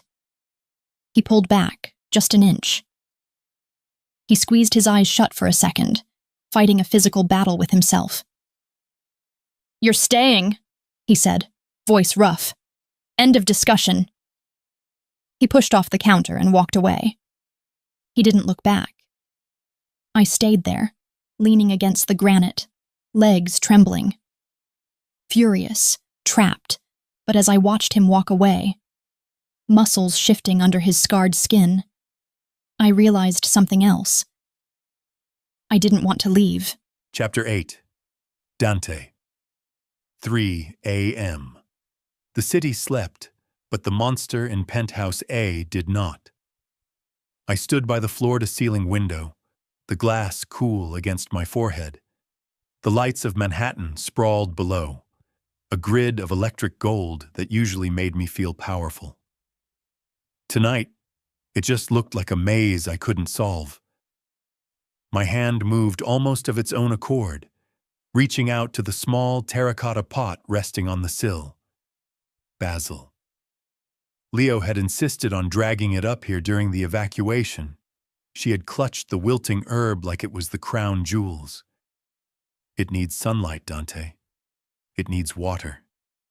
You can't just let it die because you're busy being a warlord. I dipped my finger into the glass of water I'd brought for myself and let a few drops fall onto the dry soil. I brushed a thumb over a green leaf, wiping away a speck of dust. Ridiculous. I was a man who ordered hits. I was a man who dismantled lives with a phone call. And here I was, keeping a $5 plant alive because the girl in the guest room would be sad if it died. I turned away from the window. 3 days. We had been locked in this penthouse for 72 hours. For most people, a long weekend in a multi-million-dollar apartment would be a luxury. For me, it was a prison sentence, and my cellmate was driving me absolutely insane. Noon. The phone in my hand radiated heat, hot enough to burn skin. I had screamed at every captain, every lieutenant, every street soldier on my payroll, find him. But Marco wasn't just hiding. He was ghosting. I slammed the phone onto the kitchen island. The marble cracked under the impact, a spiderweb fracture blooming in the expensive stone. I didn't care. Let it break. The reports were all the same. Empty safe houses, burned vehicles, cold trails.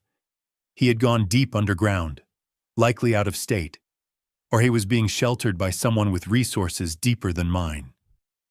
The Morettis. It had to be them. Marco had sold me out for a percentage, and now they were protecting their investment. They knew I was hunting him. They knew I was locked in here, protecting Leo, unable to take to the streets myself without exposing her. They were stalling, waiting for me to make a mistake, waiting for me to get desperate. It was working. I dragged a hand down my face. My eyes burned, gritty and dry. You're going to break the other side if you hit it again. I spun around. Leo stood in the doorway of the living room. She wasn't wearing the oversized t-shirt anymore. She wore leggings that clung like a second skin and a bright, violently yellow tank top that clashed aggressively with my gray furniture. She held the fake Salvatore Rosa painting in her hands. I'm working, I growled. You're breaking furniture, she corrected. She walked over to the island, ignoring my mood, and slapped the painting down on the countertop. Stop yelling at Rocco and look at this. I stared at the canvas, the forgery that had started this war. I've seen it. It's fake. Yes, it's fake, she said, impatience sharpening her tone. But I got bored while you were shouting, so I took the frame off. Look at the canvas edge. She pointed a slender finger to the raw, unpainted strip of canvas that had been hidden by the wood. I leaned in. There, stamped in faint, faded ink, was a symbol. A small circle with the letters GR inside. So? I asked. So, Leo said, looking at me like I was slow. Forgers are artists too, Dante. They have egos. They sign their work, just not where the buyer looks. GR isn't a factory stamp. It stands for Giovanni Rossi, not a relation, she added quickly. He runs a restoration shop in Queens, but he doesn't just fix paintings. He builds them from scratch for people who want to launder money.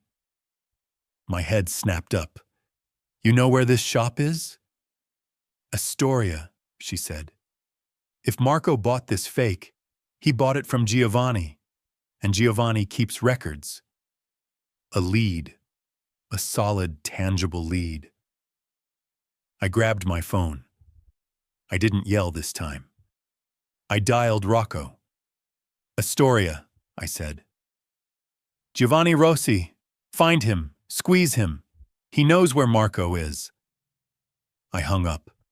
The tension that had been crushing my chest for 3 days loosened. Just a fraction. I looked at Leo. She was leaning against the counter, arms crossed, looking smug. You're useful, I said. She rolled her eyes. I'm brilliant. There's a difference. Now, since I just cracked your case, entertain me. I blinked. Excuse me? I'm bored, Dante, she groaned, throwing her head back. I have read every book in your library, which, by the way, is tragic. You have 12 books on military strategy and 0 fiction. Do you hate imagination? I like facts. I can tell, she deadpanned. I'm going crazy. I need to do something. Play a game with me. I don't play games. Clearly, she gestured to my cracked counter.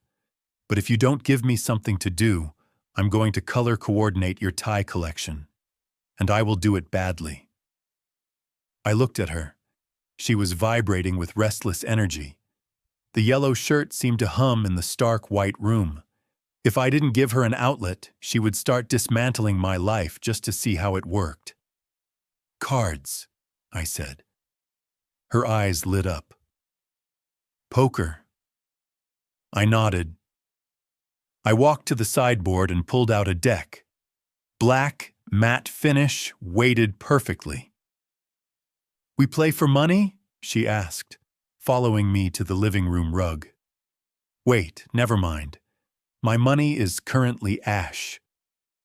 Secrets, I said, sitting on the floor.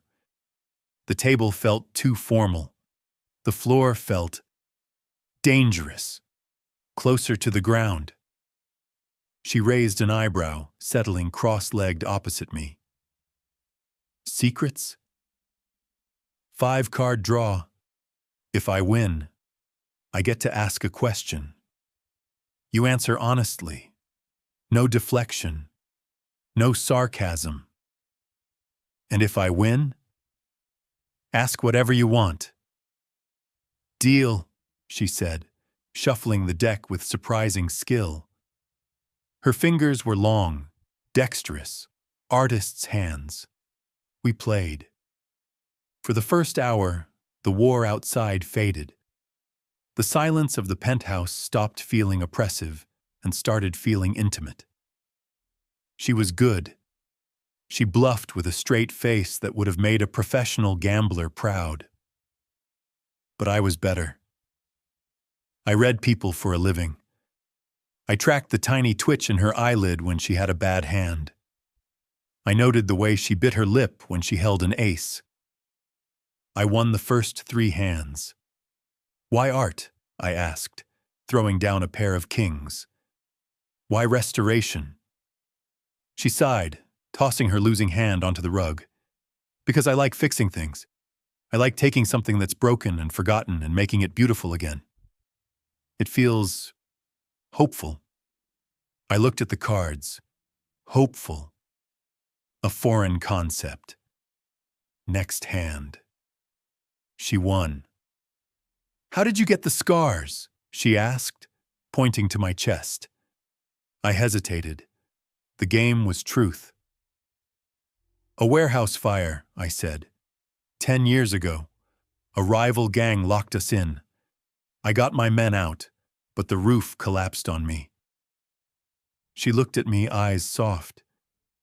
You saved your men? They were my responsibility. She reached out, her fingers brushing the back of my hand. The contact burned, hotter than the fire I was describing. You're a good leader, Dante, even if you are a grump. The compliment warmed me more than the whiskey I'd been drinking. We played again. The atmosphere shifted. The air grew thick, charged with static. Every time our fingers brushed, reaching for the deck, a spark jumped the gap. Every time she laughed, a pull tightened in my chest. She was losing. Badly. I was up 4 secrets to 1.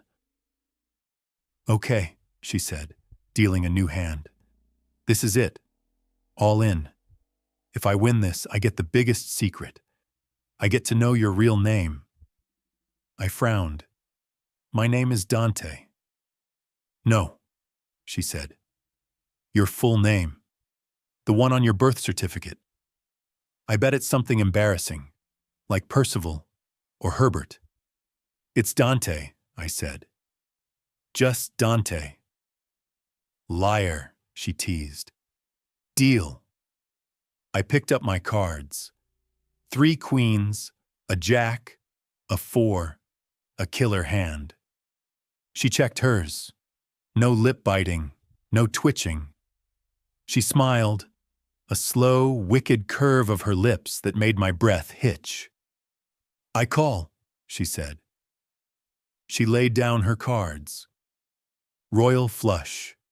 Hearts. I stared at the spread.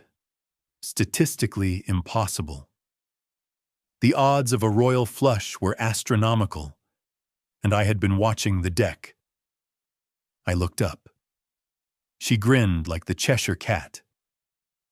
I win, she crowed. Tell me, Herbert. I reached out, lightning fast, and grabbed her wrist. She yelped, surprised. I turned her hand over. Tucked into the sleeve of the yellow tank top, right against her wrist, was the ace of spades. You cheated, I said. Her face flushed crimson. I did not. That was just there. You palmed it, I said, leaning closer. You shuffled the deck and kept the high cards at the bottom. I saw you. She tried to pull away, but I held fast. I wasn't hurting her, but I wasn't letting go. You didn't see anything, she argued, laughing. You're just a sore loser. I pulled. She tumbled forward, off balance, crashing into my chest. Her hands came up to brace herself against my shoulders. I'm never a loser, Leo, I murmured. Our faces were inches apart. Her laughter died. Her eyes went wide, pupils dilating until the brown was swallowed by black. She looked down at my mouth, then back up to my eyes. The air in the room grew heavy, viscous. I should let her go. I should push her away and check my phone for news on the restoration shop. I was dangerous. I was a target. She was innocent. But I couldn't. She was right there, warm, soft, smelling of vanilla and defiance. She was in my shirt. She was in my house. She was burrowing under my skin. She cheated at cards. She fought hitmen with hairspray. She watered my basil plant in the middle of the night. She was perfect. Dante, she whispered. I didn't let her finish. I wrapped my hand around the back of her neck, tangling my fingers in her hair. I pulled her down. I kissed her. Not gentle, not tentative, desperate, hungry. 3 days of pent-up frustration, terror, and lust crashing together in a single volatile moment. She made a small sound in her throat, a whimper that vibrated against my lips. She didn't pull away. She melted. Her arms wound around my neck, fingers digging into my shoulders. She kissed me back with a fierceness that matched my own. Her mouth tasted like coffee and secrets. I groaned, shifting my weight, pushing her down onto the rug. I hovered over her, caging her in with my body. I wanted to consume her. I wanted to imprint myself onto her so deeply she would never be able to leave.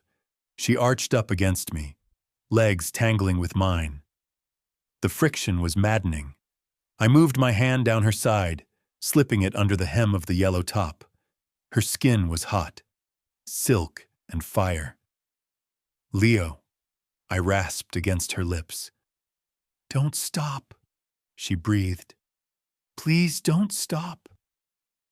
I didn't want to stop. I wanted to strip that ridiculous shirt off her. I wanted to worship every inch of her. But somewhere in the back of my mind, a warning bell rang. If I did this, there was no going back. If I crossed this line, she was mine. Not just for protection, not just for now, forever. And my forever was dangerous. I pulled back, just an inch. Our breaths mingled, ragged and harsh in the quiet room. "Are you sure?" I asked, voice rough. She looked up at me, lips swollen, eyes hazy with desire. "Yes," she said. That was all I needed. I kissed her again, and this time, I held nothing back. The phone was forgotten. The rat was forgotten. The only thing that mattered was the girl in my arms, and the fact that I was never, ever letting her go. Chapter 9. Leo. The next 3 days dissolved into a haze. A hot, confusing, domestic blur that felt less like captivity and more like a fever dream I didn't want to break.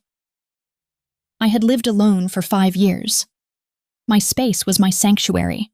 Messy, chaotic, smelling of turpentine and lavender. I thought cohabitating with a man like Dante, who probably color-coded his socks and alphabetized his spice rack, would be psychological torture. It wasn't. It was easy. Terrifyingly easy. Dante was still Dante, broody, intense. He paced the penthouse like a caged tiger, checking his encrypted phone every 5 minutes, barking orders at Rocco that sounded like coordinates for a drone strike. But with me, the edges softened. He let me blast 90s alternative rock while I cooked, the bass shaking his sterile gray countertops. He let me reorganize his bookshelf because the lack of aesthetic cohesion offended my soul. He even let me steal his shirts, watching me with a heavy, possessive heat as I padded around his fortress in cotton that smelled like sandalwood in him. And the nights. We didn't leave the penthouse. We barely left the bedroom. We tried to make up for a lifetime of touch starvation in 72 hours. He was demanding, possessive, and attentive in a way that ruined me for anyone else. He noticed when my glass was empty. He noticed when I shivered. He noticed when the silence got too loud. On the 4th morning, the bubble burst. I woke up alone. The sheets on his side were cold. "Dante?" Silence answered. I pulled on his black t-shirt, my uniform now, and wandered out. The living room stood empty. The kitchen, pristine. I drifted toward his office. The door, usually shut tight, stood ajar. "Dante?" I pushed the door open. Empty. He must be in the shower or maybe downstairs with the security team. I stepped inside. The room smelled of leather and the lingering smoke of his stress. It was the command center of a warlord.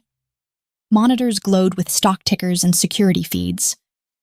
I turned to leave, not wanting to invade his privacy more than I already had. Then I saw it. A manila folder lying open on the center of his mahogany desk. It wasn't a digital file, it was physical. Old school. The tab read ROSSIC. Curiosity is a curse. It killed the cat, and it was about to kill my peace of mind. I walked over. I looked down. The air left my lungs. It wasn't a dossier on me. It was a dossier on my father. Bank statements, gambling debts, a detailed timeline of loans taken from the Moretti family. But that wasn't what stopped my heart. It was the dates. The surveillance photos of my father entering a betting parlor were dated 3 months ago. The report on his debt structure was dated 6 weeks ago. And there was a note, scrawled in Dante's sharp, angular handwriting in the margin. Debt purchased. Hold leverage. Monitor daughter. 6 weeks ago, long before he knocked on my door to complain about the noise. Long before the tire slashing. Long before the accidental meetings in the hallway. He hadn't stumbled into my life.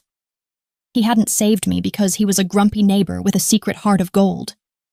He had bought my father's debt. He had targeted me. I was an asset. A variable in an equation I didn't even know I was part of. Leo. Dante's voice, deep and rough, came from the doorway. I spun around. The folder slipped from my numb fingers, papers scattering across the desk like accusations. He stood there, dressed in tactical gear. Black cargo pants, boots, a tight black shirt that emphasized the width of his chest. He looked ready for war. He looked at the papers. Then he looked at me. His expression didn't change. No guilt. No panic. Just a cold, hard assessment of the damage. You knew, I whispered. My voice trembled, betraying the devastation cracking my chest open. You knew about the debt. You knew about my father. Before we even met. He walked into the room. He didn't stop until he was on the other side of the desk, a barrier of mahogany between us. Yes. The single word hit me like a slap. Monitor daughter, I quoted, pointing at his handwriting. I was a job. I was surveillance. At first, he said. His voice remained steady, maddeningly calm.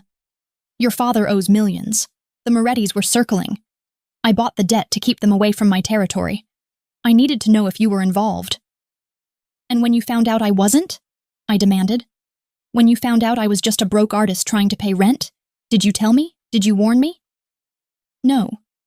Why? To protect your peace, he said. Ignorance is safety, Leo. As long as you didn't know, you could live your life. I handled it. You handled it? A bitter laugh clawed its way out of my throat. You manipulated me. You let me think we were, whatever this is. You let me think it was real. His jaw tightened. A muscle feathered in his cheek. It is real. Is it? I stepped back, away from the desk, away from him. Or was I just leverage? Did you sleep with me to keep the asset close? To make sure the variable didn't run? Dante's eyes flashed. The cold composure cracked. He rounded the desk, moving with that predator speed that usually made me feel safe. Now it made me feel cornered. Don't, he growled, grabbing my upper arms. His grip was tight, desperate. Don't insult what we have. I kept it from you because I knew you would react exactly like this. You would panic. You would run. I did it to keep you safe. I shoved at his chest. I am not a child, Dante. You don't get to decide what I know about my own life. You don't get to control me just because you think you know better. I do know better, he roared back, the sound vibrating through my bones. I know this world. I know what happens to people like you when the truth comes out. You are alive because I controlled the situation. I am a prisoner because you controlled the situation. The silence that followed was deafening, heavy, suffocating. His phone buzzed. Once. Twice. He ignored it.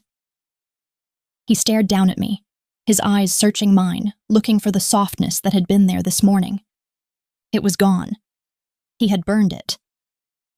Rocco found him, Dante said, his voice dropping to a harsh whisper. Marco. He's at a warehouse in Queens. Moretti soldiers are pinning my men down. He released my arms. He stepped back. The mask of the dawn slid back into place, sealing away the man who had watered my plants. I have to go, he said. Go, I said coldly. Do what you do best. Handle it. He hesitated. For a second, his hand twitched, reaching for me. He wanted to fix this. He wanted to kiss me goodbye. I crossed my arms. I put up a wall of ice. He dropped his hand. We finish this when I get back, he said. Do not leave this apartment. Miller is at the door. The lockdown is active. I know the drill, I snapped. I'm the asset in the vault. He flinched. A microscopic reaction, but I saw it. He turned and walked out. The heavy steel door of the penthouse slammed shut. The deadbolt slid home. I was alone. I stood in the office for a long time, listening to the silence. It didn't feel peaceful anymore. It felt sterile. Dead. I wandered into the kitchen.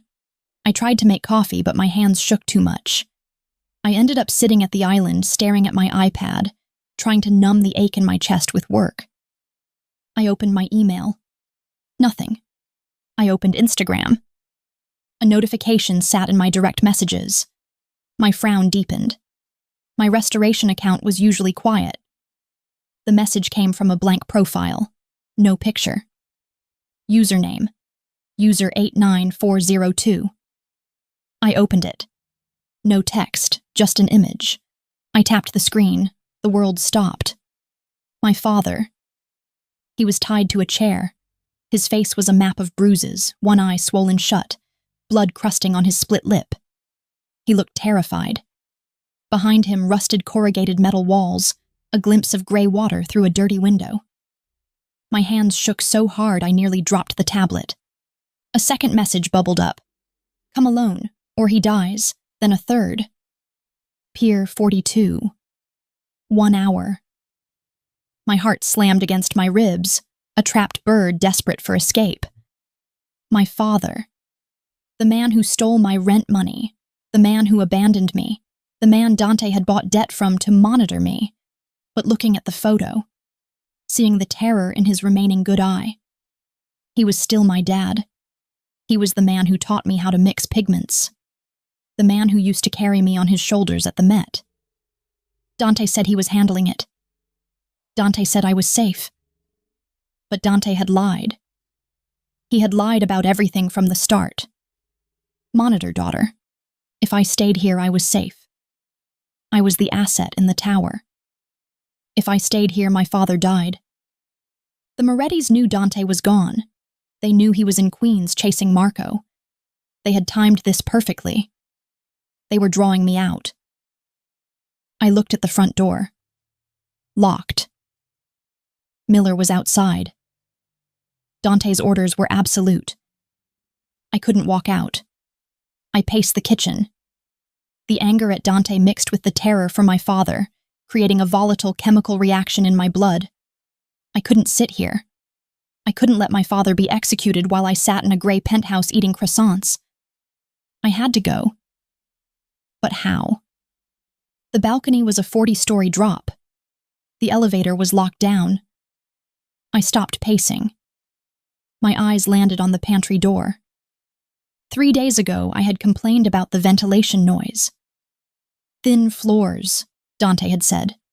But it wasn't just thin floors.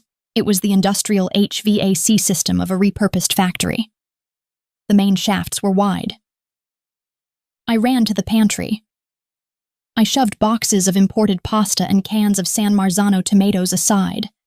There, behind the shelving unit, a metal grate, not a standard vent, a heavy industrial access panel, secured by hex bolts and sealed with a thick, rubbery line of industrial caulking. I clawed at it, immovable.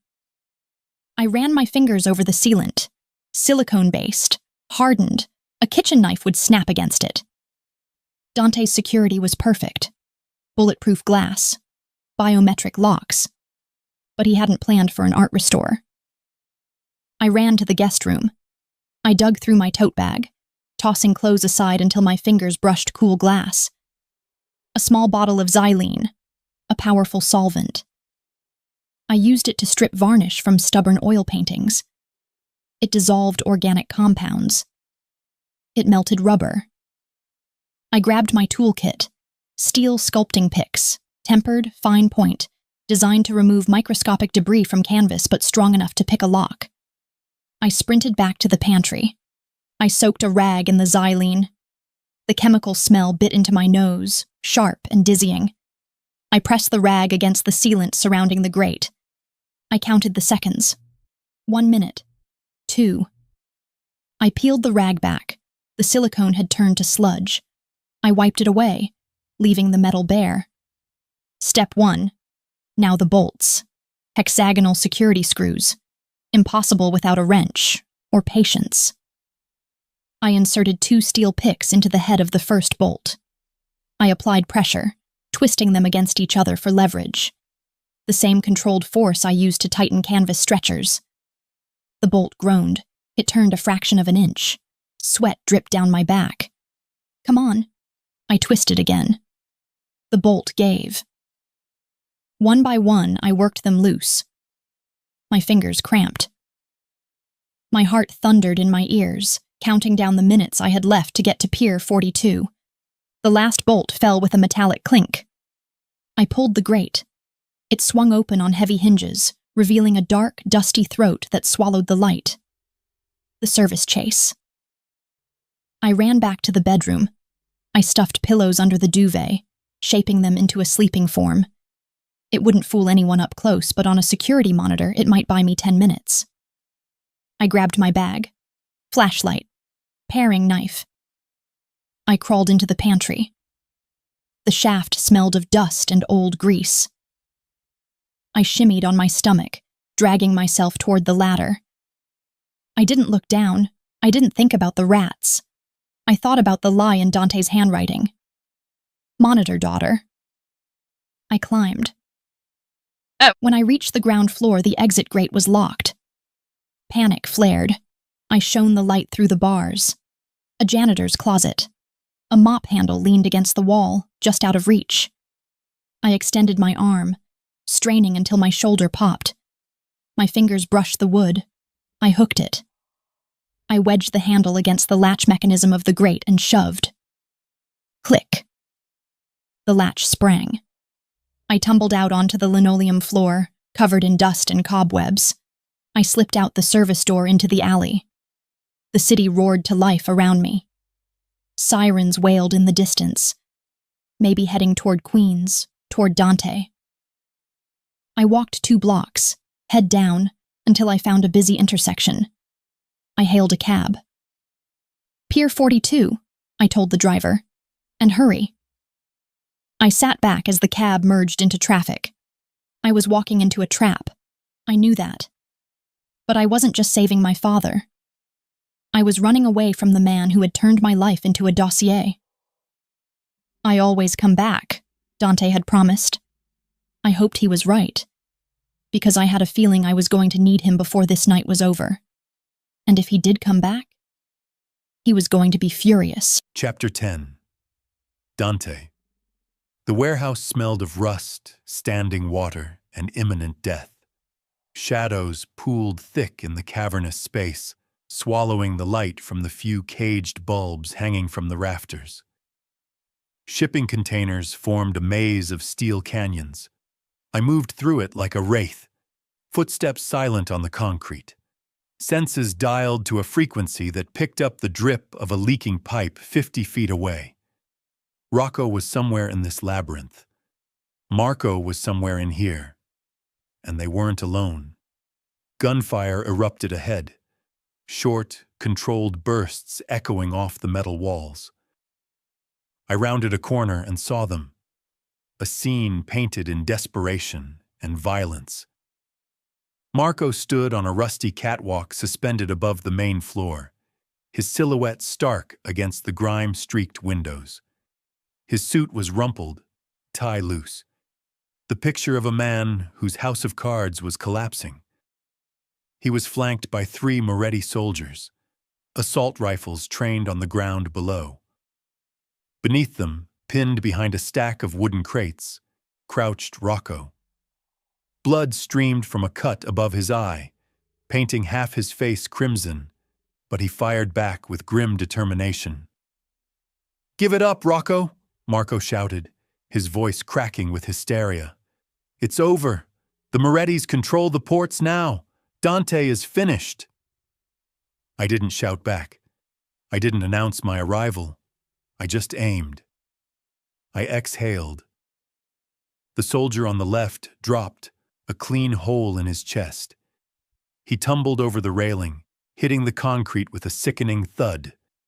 Chaos. Marco spun, eyes going wide as he scanned the darkness. "Dante!" Terror twisted his face. Good. The remaining two soldiers opened fire on my position. Bullets sparked against the steel container I used for cover, sending showers of hot metal into the air. I didn't flinch. I counted the seconds. 1, 2, 3. Reload. I moved. I broke cover, sprinting toward the metal staircase, firing as I ran. The second soldier on the catwalk jerked and slumped against the railing. The third scrambled for cover, but Rocco popped up from behind his crate and caught him from below. That left the rat. Marco stood alone on the catwalk. He looked at me, charging up the stairs like Judgment Day, then at the exit door 10 feet away. He turned to run. I took the stairs 3 at a time. My boots rang against the metal. I caught him 2 feet from the door. I grabbed the back of his expensive Italian jacket and slammed him into the railing. The metal groaned under the impact. He screamed, legs dangling over the 20-foot drop. "Dante, wait! We can talk!" "There's nothing to talk about, Marco," I snarled, pressing the hot barrel of my gun against his sweating forehead. "You sold me out. You tried to kill Leo." "It was business," he pleaded, tears mixing with the snot on his face.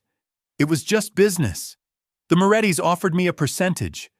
They said they wouldn't touch you if I gave them the routes." "You don't sell family for a percentage," I said, voice low and lethal. "Dante, please. I have the codes. I can get them back. I can—" I pulled the trigger. The shot was deafening in the enclosed space. The rat went limp. The leak was plugged. I let his body slide from my grip. It hit the floor below with a finality that brought no satisfaction, only a cold, grim resolution. I holstered my weapon and walked down the stairs. Rocco was leaning against a crate, pressing a rag to his head wound. He looked like hell, suit torn, face bloody, but a grin split his face. "Nice timing, boss," he wheezed. "You okay?" "Just a graze. Scalp wounds bleed like a stuck pig." He winced, checking the rag. "But Marco, he talked before you got here. He was bragging." I froze. Bragging about what? He said he gave them everything, the codes, the routes. Rocco swallowed hard. And the girl's file. My stomach dropped. The air in the warehouse suddenly felt too thin.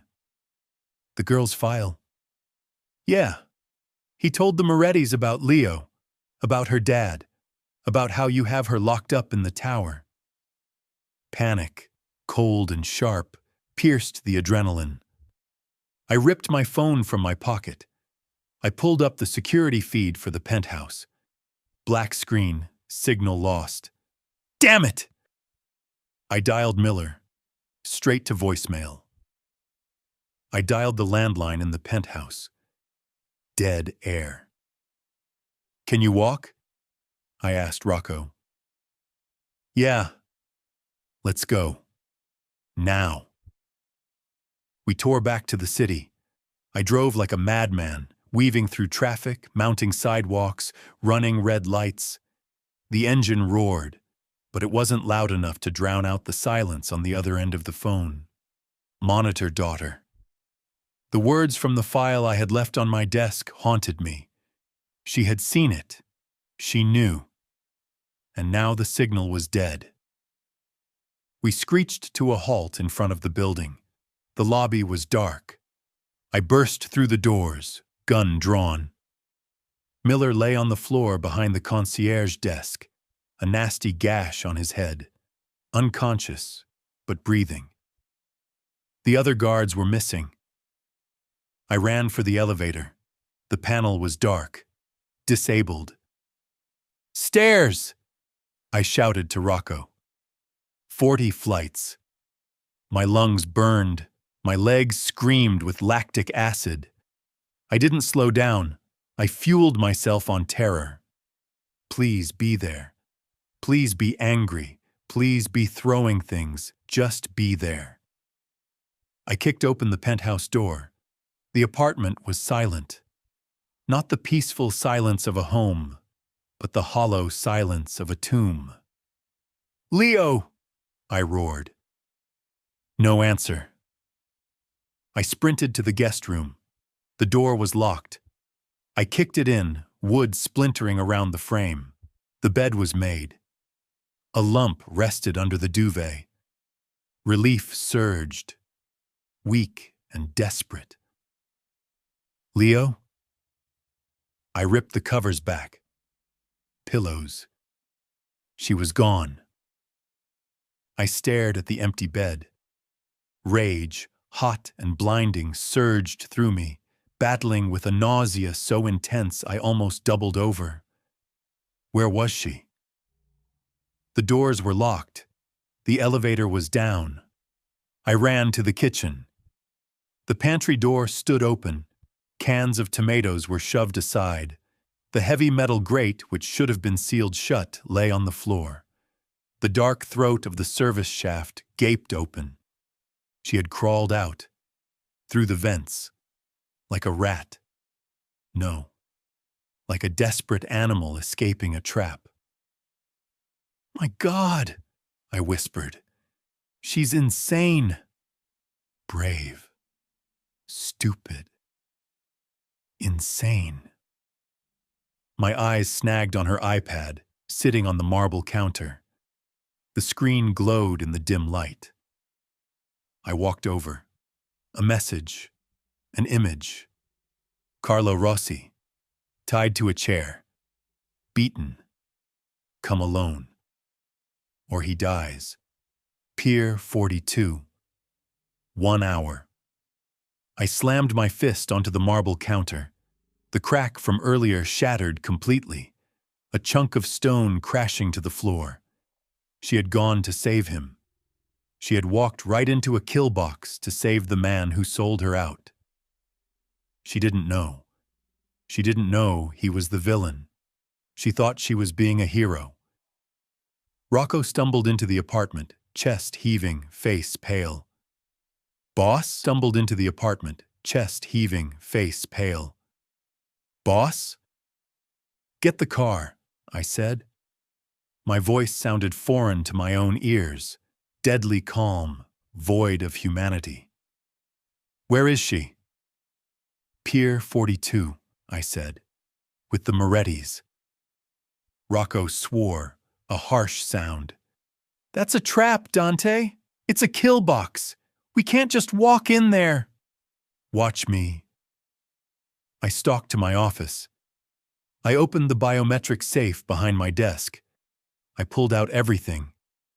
Assault rifles, flash grenades, knives. I strapped a tactical vest over my chest. I loaded magazines until my pockets were heavy with lead. I was going to burn the city down. I was going to kill every single person who touched her. I walked back to the elevator, racking the slide on a rifle. Rocco waited by the stairs, eyeing the arsenal. "We're going to war?" he asked. "No," I said, stepping past him. "We're going to a slaughter." Chapter 11. Leo. The cab driver was chatty. He talked about his kids, his chronic back pain, and the unseasonable humidity. I nodded at intervals, made humming noises that sounded like agreement, but the world was muted. Sound couldn't penetrate the static screaming in my ears. My heart wasn't beating. It was vibrating, a frantic bird trapped in a cage of ribs. We pulled up to Pier 42. It wasn't a pier anymore. It was a graveyard for industry. A desolate stretch of waterfront lined with the skeletal remains of warehouses and rusting chain-link fences. The only light bled from a single street lamp that flickered with an ominous, epileptic rhythm. "Keep the meter running?"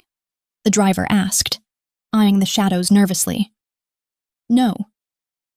I shoved a wad of cash, bills I'd found crumpled in the bottom of my bag, at him.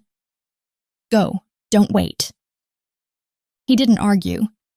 He took the money and sped off, tires screeching on the cracked asphalt, leaving me standing in the cold, salty wind. I turned toward the warehouse from the photo. Massive. A dark hulk blotting out the few stars visible through the city smog. No guards, no perimeter. Bad sign. No guards meant they weren't worried about intruders. It meant the door was unlocked because they were expecting a guest. I pushed open a side door. Metal ground against metal, a scream in the silence. I stepped inside. The space was vast, swallowing me whole. It smelled of diesel, standing water, and decay. In the center of the cavernous floor, under a pool of harsh, surgical white light, sat a chair. And in the chair sat my father. He looked exactly like the photo. Head hanging low. Face a map of purple bruises. Lip split and swollen. Pathetic. "Dad!" The cry tore from my throat. I sprinted across the concrete, sneakers slapping loud and frantic. He looked up. One eye was swollen shut. The other widened. "Leo?" I reached him and fell to my knees, hands hovering, afraid to touch him, afraid to cause more pain. I fumbled for the ropes binding his wrists to the chair arms. They were tight, biting into his skin. "Are you okay?" My voice shook. "Did they hurt you? We have to go. I have a knife in my bag. Hold on." I stopped. He wasn't looking at me. He was looking over my shoulder. And he wasn't crying. He wasn't shaking. His breathing was steady. His gaze was clear. Calm. I pulled back, fingers freezing on the knot. "Dad?" He sighed. A heavy, resigned sound. He looked down at the ropes, then back at me. A slow, sad smile spread across his bruised face. "You always were a good girl, Leo," he said softly. "Always trying to fix things, always trying to clean up the mess." I froze. The temperature in the room seemed to drop 20 degrees. Steps echoed on the concrete behind me. Slow, deliberate. The click of expensive leather shoes on stone. I turned around. 3 men emerged from the shadows of the shipping containers. 2 were walls of muscle in cheap leather jackets, holding baseball bats like extensions of their arms.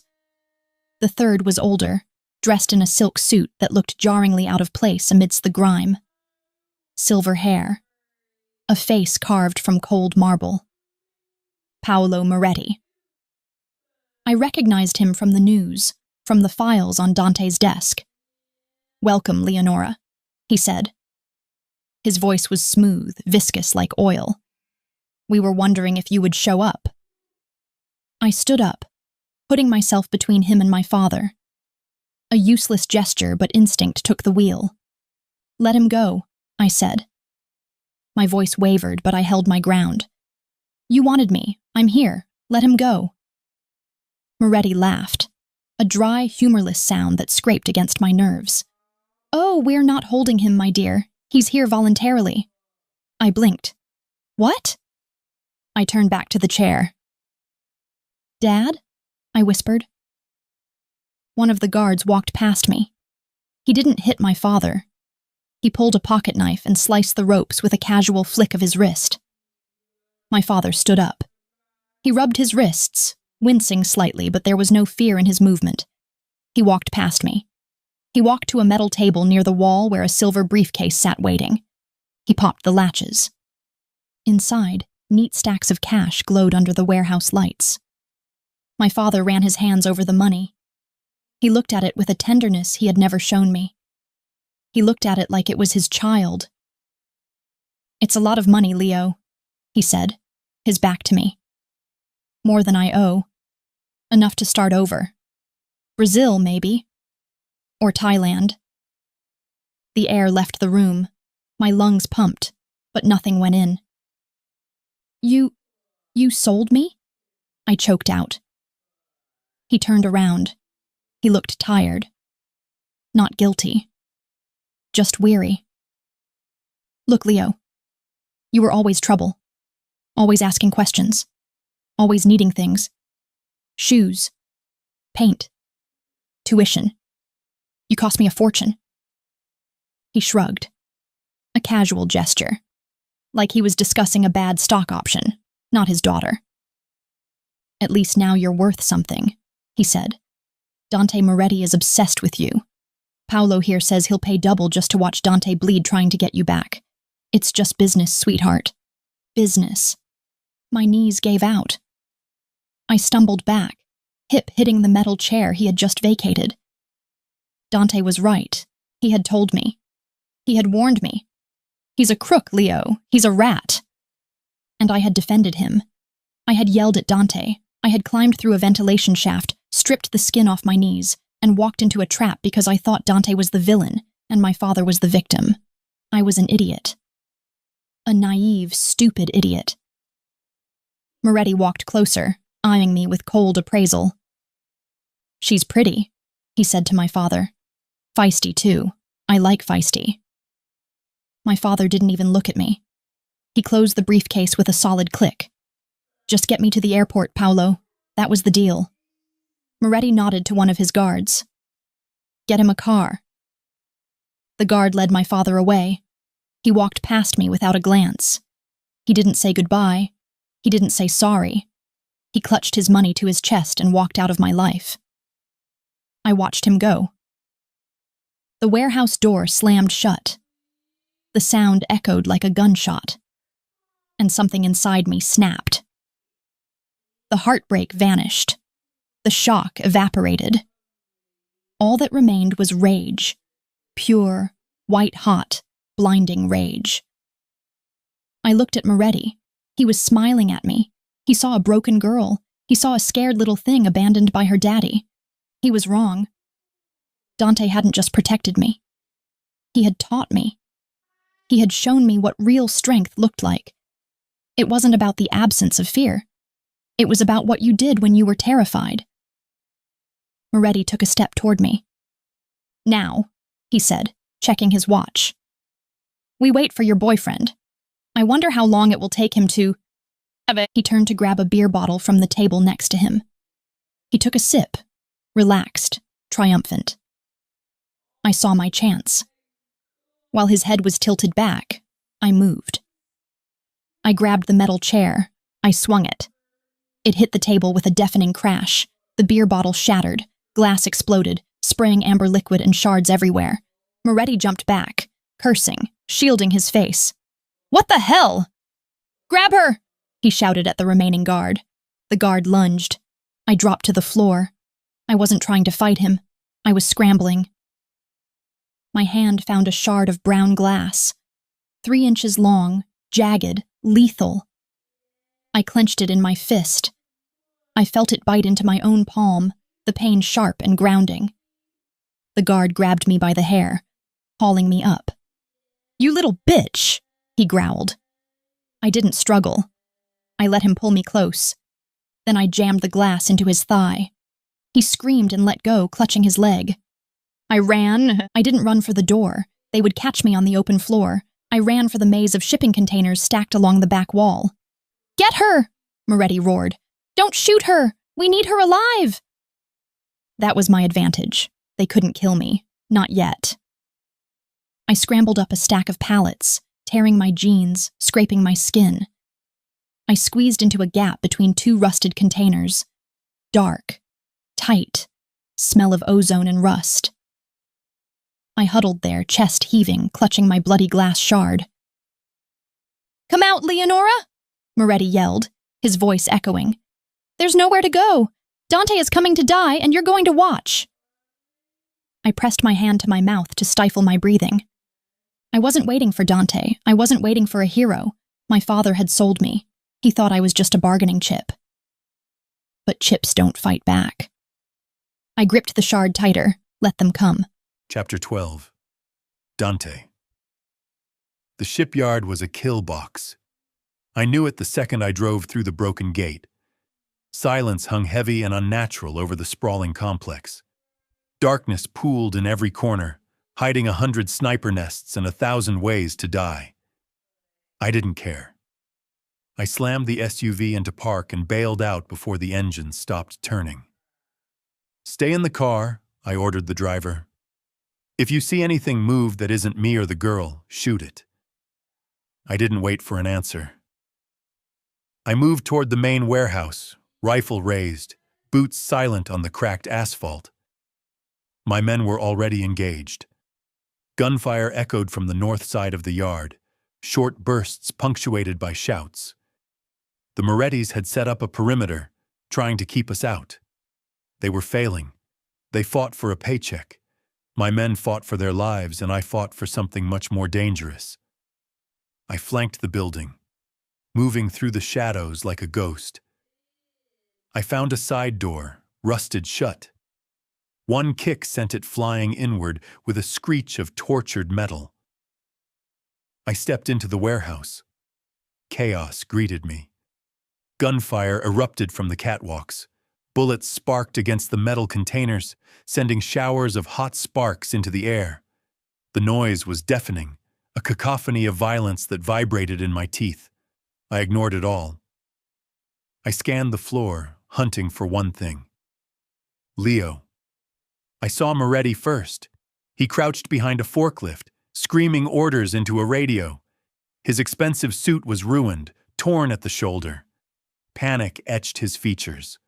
Good. I raised my rifle and put 2 rounds into the forklift's engine block. Steam hissed out in a violent cloud. Moretti scrambled back, cursing. "Where is she?" I roared.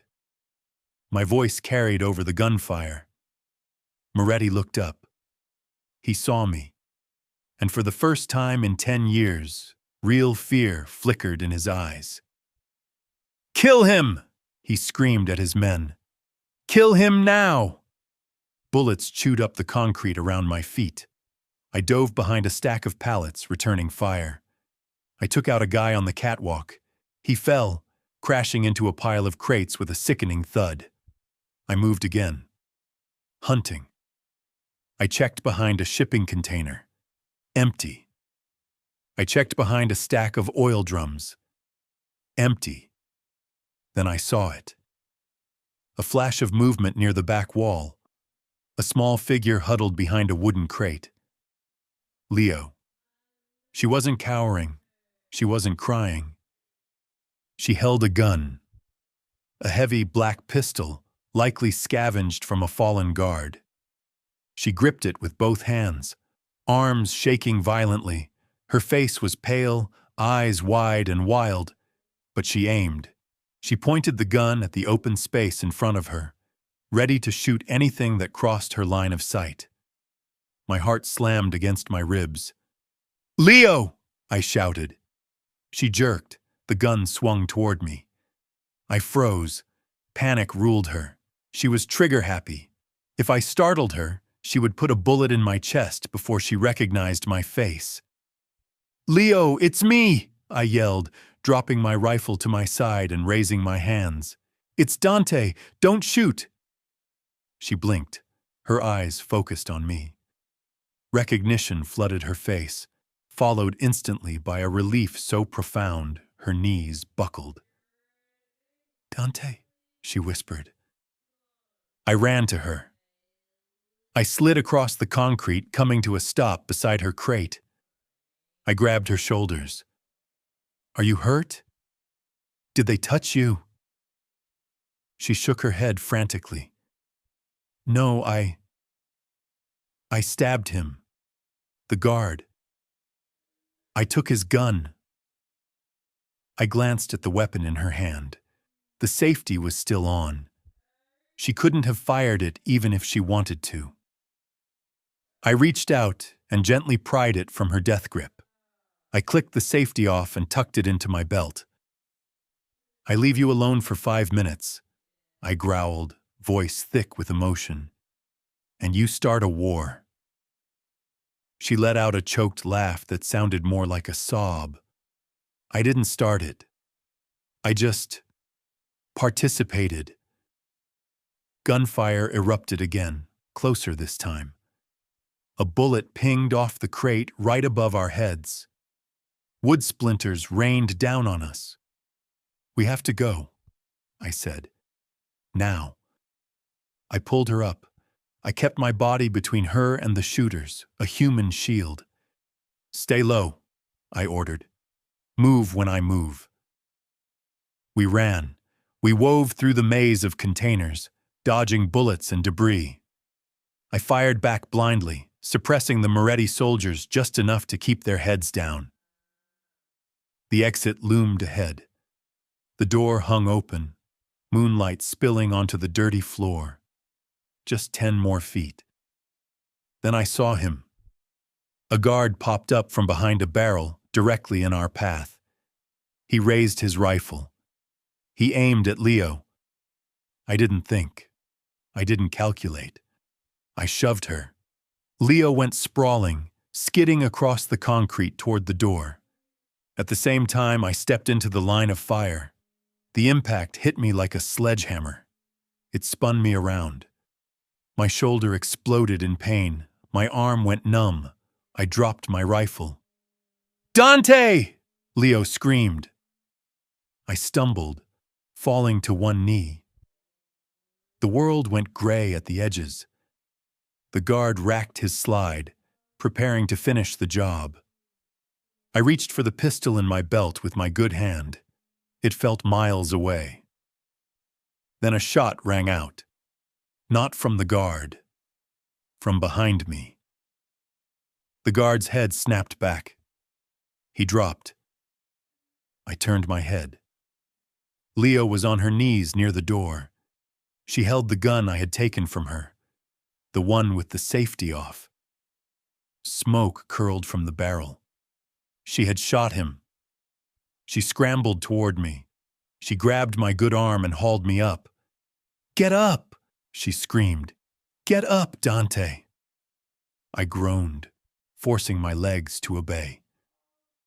The pain in my shoulder was blinding, a white-hot fire that pulsed with every heartbeat. We stumbled through the door and into the cool night air. My men were there. They swarmed us, providing cover fire, shouting orders. Backup had arrived. Rocco was there. He saw the blood soaking my shirt. He saw Leo holding me up. "Get him in the car!" he yelled. He grabbed my other arm, helping Leo drag me toward the SUV. "I'm fine," I grunted, though my voice sounded weak and far away. "It's just a shoulder." "Shut up," Leo snapped. "Get in the car." They shoved me into the back seat. Leo climbed in after me. In the distance, sirens began to wail, a chorus of them, getting louder by the second. Blue and red lights flashed against the shipyard walls. The cops were coming. Rocco slammed the door shut, but he didn't get in. He leaned through the open window, face grim. "I'm staying," he said. "What?" Leo asked, eyes wide. "Someone has to handle the cleanup," Rocco said, tapping his breast pocket where he kept his badge and his cash, implying the connections he had on the force. "I'll deal with the cops. I'll deal with the bodies. You just get him out of here." "Go," I rasped. "Private clinic." Rocco slapped the roof of the car. The driver hit the gas. The SUV peeled out of the lot. leaving the chaos and the sirens behind. I leaned back against the leather seat. The pain began to recede, replaced by a cold numbness that wasn't good. I looked at Leo. She pressed her hands against my shoulder, trying to staunch the bleeding. Her hands were covered in my blood. Her face was streaked with dirt and tears. She looked beautiful. She looked fierce. "You shot him," I whispered. She looked at me. Her eyes were hard. "He was going to kill you." I smiled. It probably looked more like a grimace. "You're a natural, Leo." "Don't talk," she said, voice trembling. "Just don't die. Okay? You promised you always come back. Don't make a liar out of yourself." "I'm not going anywhere," I said. My eyes felt heavy. I let them close. I wasn't dying. I knew that. It was just a bullet. I had taken worse. But as the darkness crept in, the only thing I could feel was her hand on my chest, keeping my heart beating. And for the first time in my life, I didn't mind being saved. Chapter 13, Leo. The clinic was less a place of healing and more a purgatory with expensive upholstery. Hidden behind a nondescript door in an Upper East Side brownstone, it boasted no signage, no reception desk, and no pity. Just a small waiting room with leather chairs that cost more than my tuition, and a pervasive smell of antiseptic that failed to mask the copper tang of blood. I paced the Persian rug, back and forth, a pendulum swinging between terror and rage. 2 hours. My clothes were a disaster. My favorite hoodie was stained dark with Dante's blood, a gruesome tie-dye of violence. My hands were clean. I had scrubbed them raw in the bathroom sink with scalding water and harsh soap. But the phantom warmth of his life force still clung to my skin. Every time the door to the surgery suite opened, my heart seized. But it was always nurses, moving with blurred efficiency, carrying trays of gleaming steel and bags of saline. They didn't look at me. I was furniture, I was collateral damage. Rocco occupied one of the leather wingbacks. He still wore his blood-spattered suit, looking like he'd just walked off the set of a slasher film. He scrolled through his phone with infuriating calm. "Stop pacing, kid," he said without looking up. "You're going to wear a hole in the rug, and that rug is antique, 19th century Heriz." I stopped mid-stride. I turned to glare at him. "How do you know that?" "Dante lectures," he grunted. "You pick things up." "Is he going to die?" My voice scraped against my throat, raw and hoarse. Rocco snorted. "Dante? Die from a shoulder wound? Please, he's been shot 3 times before, stabbed twice, blown up once. He's too stubborn to die. The devil doesn't want the competition." I wrapped my arms around myself, trying to hold my shattering pieces together. "He lost a lot of blood." "He's got plenty of blood," Rocco dismissed. "He'll be fine. The doc is good. Used to be chief of trauma at Mount Sinai before he developed a taste for high-stakes poker. He owes us. He'll fix him." I looked at the closed door. I wanted to believe him. But I kept seeing Dante's face in the car. The gray pallor. The way his eyes had rolled back. I always come back. He better. If he died after saving me, after making me fall in love with him, I would find a way to resurrect him just so I could kill him myself. The door clicked open. Not a nurse. The doctor. An older man, thin as a rail, nervous energy radiating off him like heat. He wiped his hands on a towel stained pink. "He's awake." I didn't wait for permission. I didn't wait for Rocco. I pushed past the doctor and into the inner sanctum. The room was small, sterile, and freezing. In the center lay a narrow medical bed, and on the bed lay Dante. He was pale, his tan faded to parchment. His shoulder was encased in thick white bandages that stood out starkly against his skin.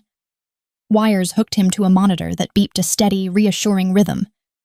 But his eyes were open. Dark. Tired, but focused, locked on the door. Locked on me. "Leo?" he rasped. The sound of my name broke the dam. I let out a breath I had been holding since the shipyard. I walked to the bed, hands hovering, afraid to touch him, afraid to break him. "You're alive," I said. Stupid. Obvious. He tried to smile. It was weak. A ghost of his usual arrogant smirk. "Told you." Tears pricked my eyes. I blinked them back furiously. I wasn't going to cry. I had cried enough for one lifetime. "You look like hell," I said. "You look beautiful," he countered, even covered in dirt, and he glanced at my hoodie. "Is that my blood?" "Yes." "Looks good on you," he murmured. "Possessive." I let out a watery, hysterical laugh. "You're delirious. That's the morphine talking." "Maybe, but I like the drugs." I reached out and took his hand. His fingers were warm, calloused, strong. He squeezed back, weak but present. "My father?" I asked quietly. Dante's expression hardened instantly. The softness vanished, replaced by the flinty gaze of the dawn. "Gone," he said.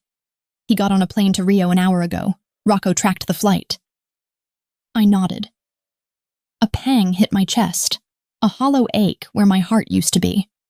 But it wasn't sharp anymore. It was dull. Old injury. "Good," I said. Dante watched me carefully, assessing the damage.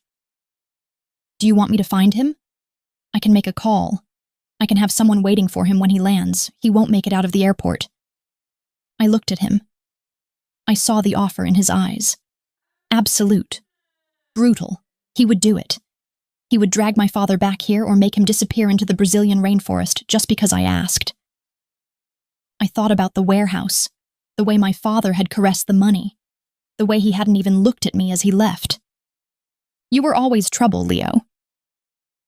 "No," I said. "Let him go. He's not worth it. He's not worth your time, and he's certainly not worth mine." Dante squeezed my hand again. "You sure?" "I'm sure," I said. He made his choice. He chose the cash. I looked down at our joined hands, his scars against my paint-stained skin. Stone and spark. "I only care about you, Dante." His eyes softened, the gold flecks catching the harsh medical light. He lifted my hand to his lips and kissed my knuckles, a gentle, reverent gesture that made my heart stutter. "Come here," he said. I looked at the narrow bed. "There's no room." "And you're hurt." "I don't care," he said. "I need you close. The monitor is annoying me. I need a better heartbeat to listen to." He shifted, wincing, gritting his teeth as he moved to the edge. I climbed on carefully. I avoided his injured shoulder, curling up against his good side. I rested my head on his chest, avoiding the wires. His heart beat strong and steady against my ear. Thump, thump, thump, thump. He wrapped his good arm around me, holding me tight, grounding me. A nurse bustled in a moment later, clipboard in hand. She stopped dead. "Miss, you can't be in the bed," she scolded, eyes wide. "He needs rest. The sutures are fresh. You need to—" Dante opened his eyes. He didn't lift his head. He just turned his gaze on her. It was the same look he had given me that first night in the doorway. The predator. The monster. "She stays," he growled. The nurse snapped her mouth shut. She looked at him, then at the monitor, then at the door. I'll come back later to check your vitals," she squeaked. She retreated, fast. I smiled against Dante's chest. "You're scaring the staff." "Good," He grunted. Maybe they'll let us sleep. I closed my eyes. The smell of antiseptic faded, replaced by the scent of Dante. Sandalwood. Sweat. Survival. I was exhausted. My body ached from the adrenaline crash. My heart was bruised. But I was safe. We're going home tomorrow, Dante whispered into my hair. Back to the fortress. I nodded. Home. It wasn't just a building anymore. It wasn't just gray furniture and security cameras. It was him. And as I drifted off to sleep in a narrow hospital bed, wrapped in the arms of a mob boss who had bled for me, I realized something terrifying. I didn't want to leave the fortress. I wanted to help him defend it. Chapter 14. Dante. Recovery was not noble. Recovery was boring. It was painful. It involved an obscene amount of daytime television and broth that tasted like dishwater filtered through a gym sock. I was a terrible patient. I was restless. I was cranky. I snapped at the nurses, I growled at Rocco when he brought me paperwork, and I tried to leave the bed approximately 17 times a day. The only person who could make me stay put was Leo. She had officially infiltrated the penthouse. Not as a guest, not as a prisoner, as an occupying force. She had dragged her life up from 4B, clothes, books, and a strange collection of antique paintbrushes that smelled of turpentine. She had filled the gray void of my apartment with color and chaos. Throw pillows that were actually soft appeared on the couch. Greenery sprouted on the windowsills, plants she talked to like they were pets. And then there were the paintings. I walked into the living room, arms still confined to a sling that itched like hell, and stopped dead. Hanging above the fireplace, in the place of honor usually reserved for family crests or legitimate masterpieces, hung the fake Salvatore Rosa. I stared at it. The brushwork was wrong. The varnish was fake. It was a lie. A symbol of the betrayal that had almost gotten us both killed. Leo walked in behind me, carrying a bright, neon green balloon that bobbed aggressively in the air. "Like it?" she asked, voice innocent. I turned to glare at her. "Why is that on my wall?"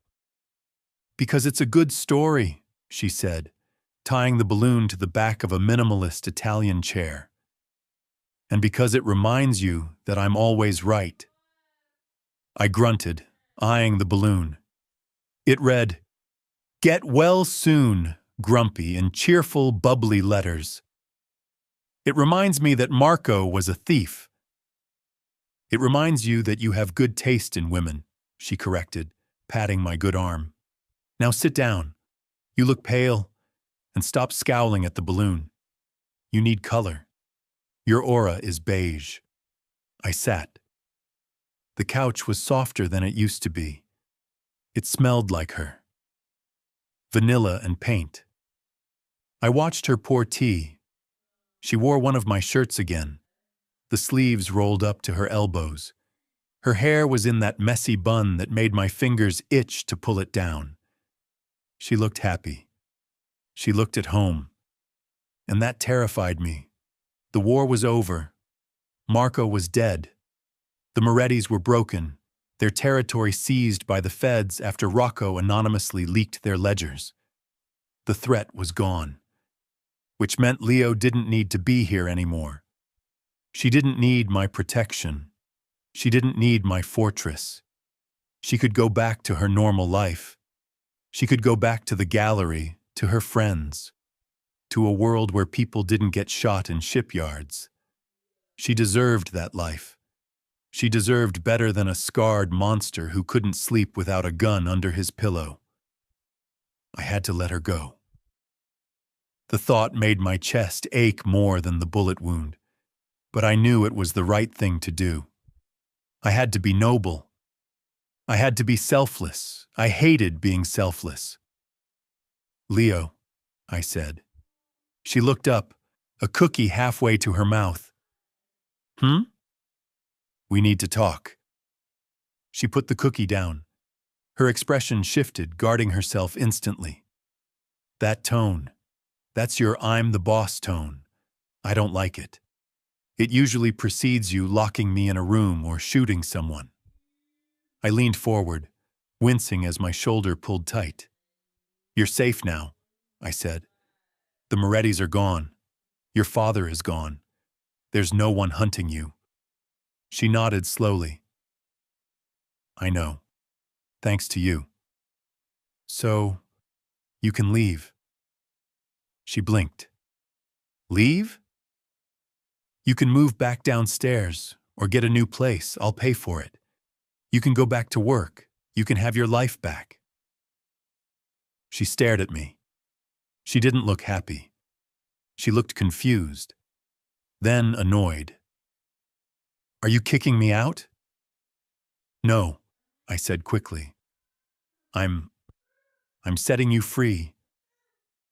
Leo, look at me. I'm a criminal. I have enemies. I have scars. My life is violence and paranoia. You don't belong here. You belong in the light. You deserve someone who can give you peace, not this.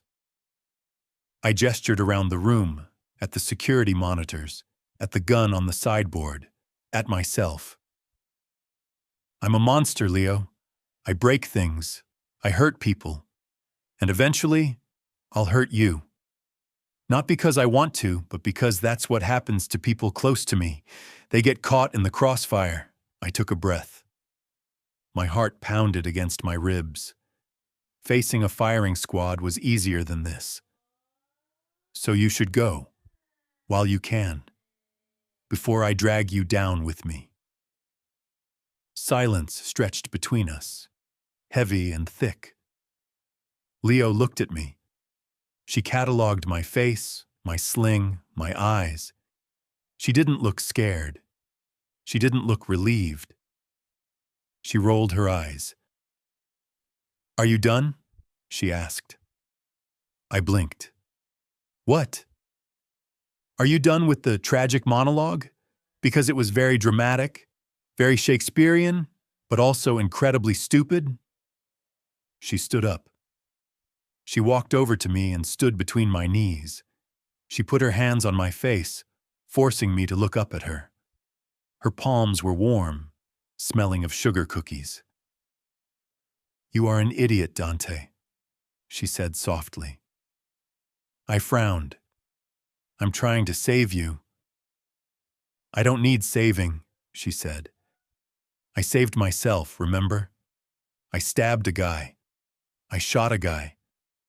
I think I'm doing okay in the survival department. But, shut up, she said. You think you're a monster? Fine. Maybe you are. But you're my monster. You saved me when my own father sold me. You gave me a home when mine was unsafe. You listened to me about the painting. She leaned closer. And I know you watered my basil plant, she whispered. I froze. I don't know what you're talking about. Liar, she grinned.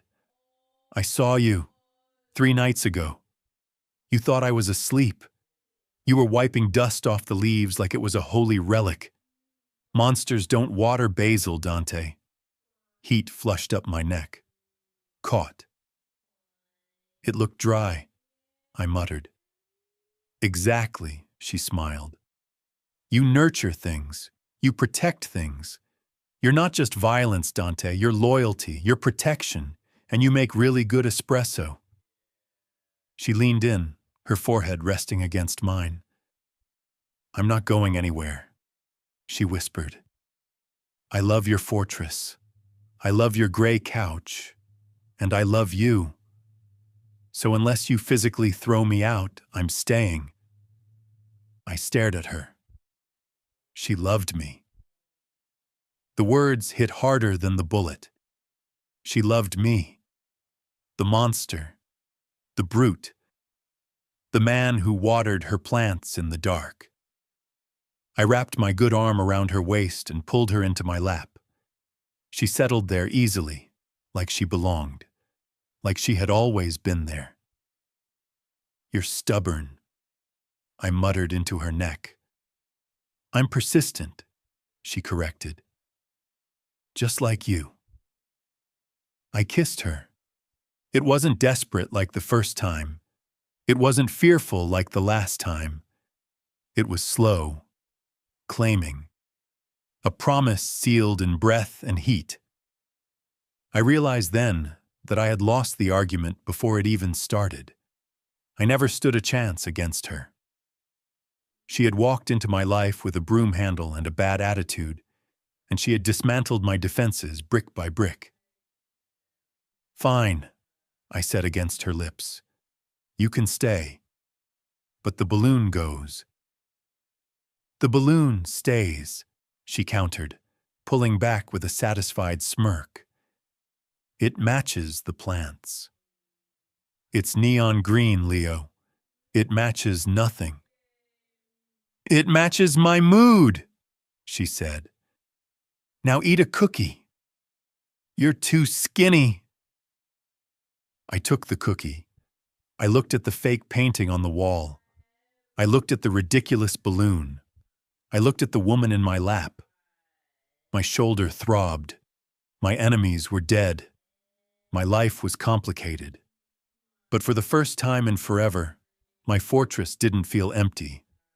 It felt like home. Chapter 15. Leo. The penthouse smelled different. Sterility and ozone had vanished, replaced by the chaotic, vibrant scent of life.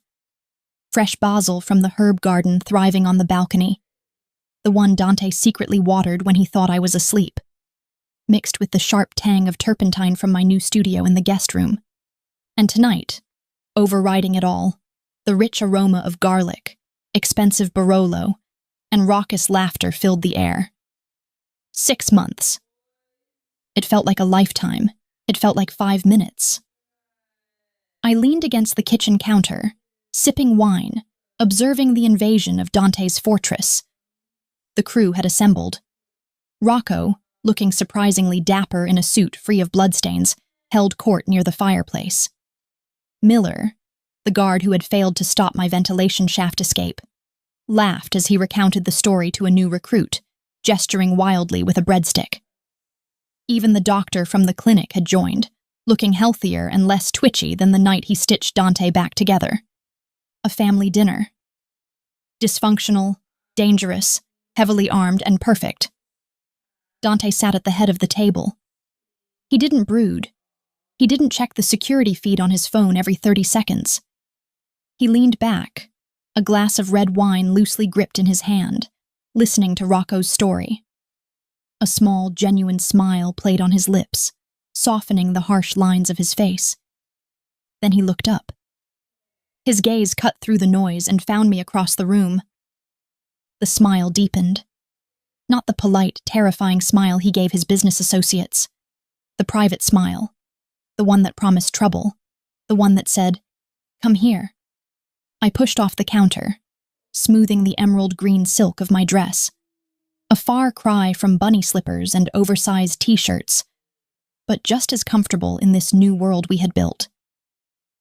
As I passed Rocco, he raised his glass.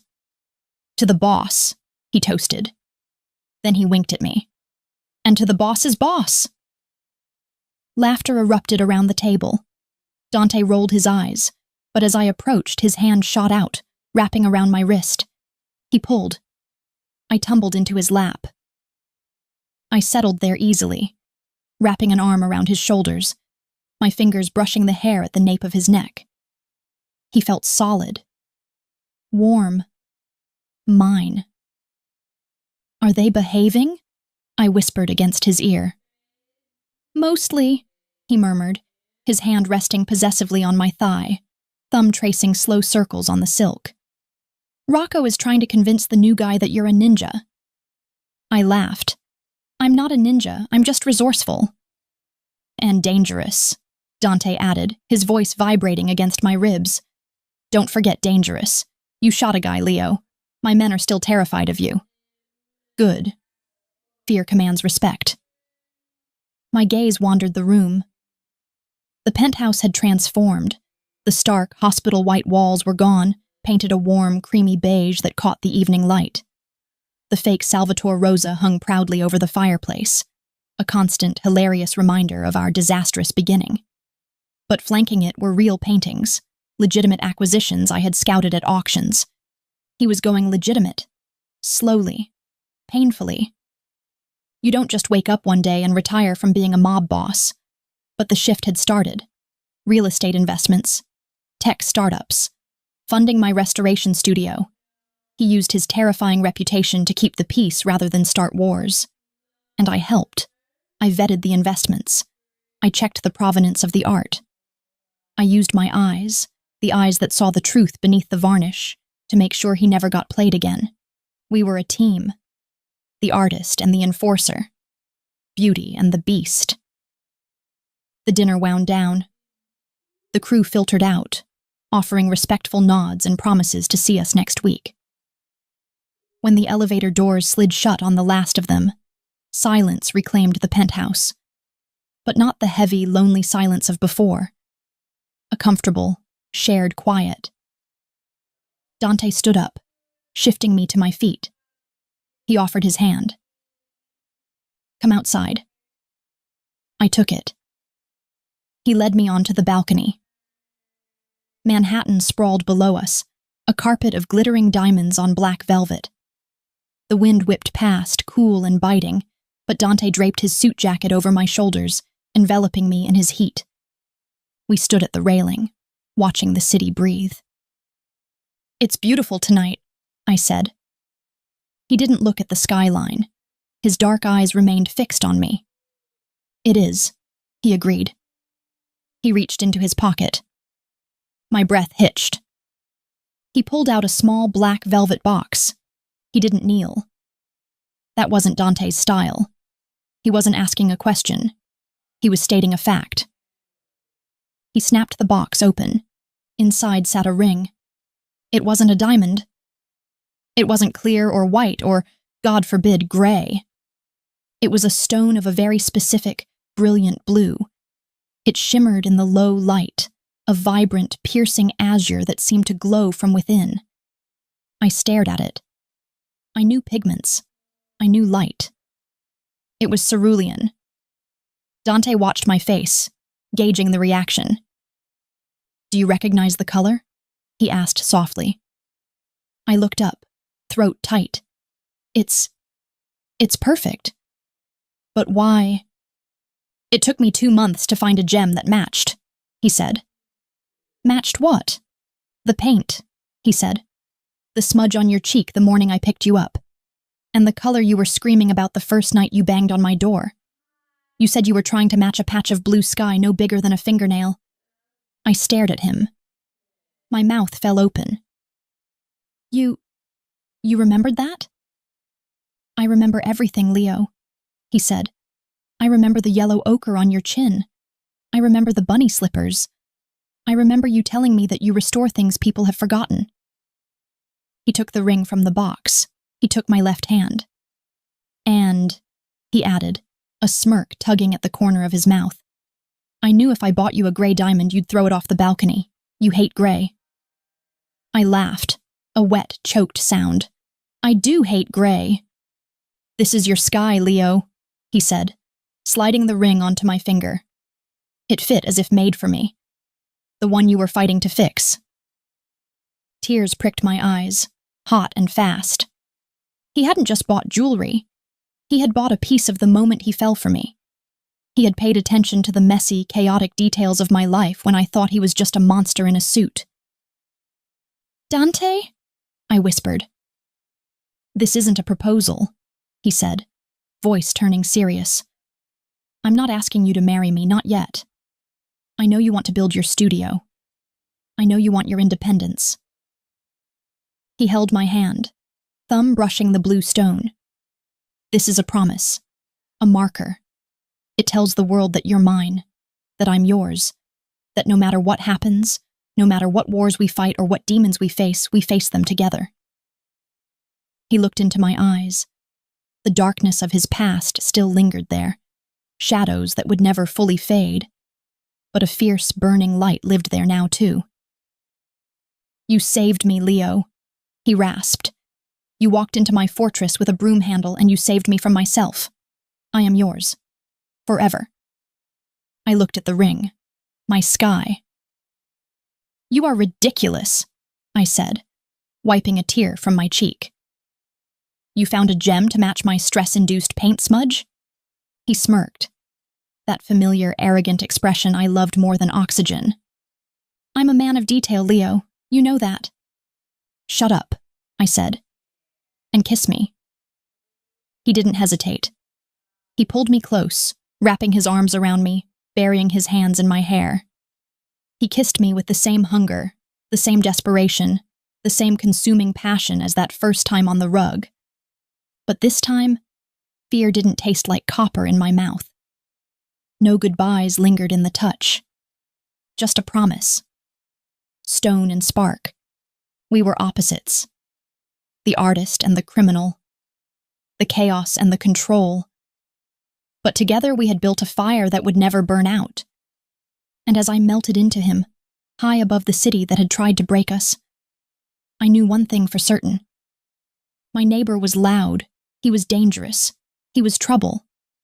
But he was the best thing that had ever happened to me. And I wasn't going anywhere.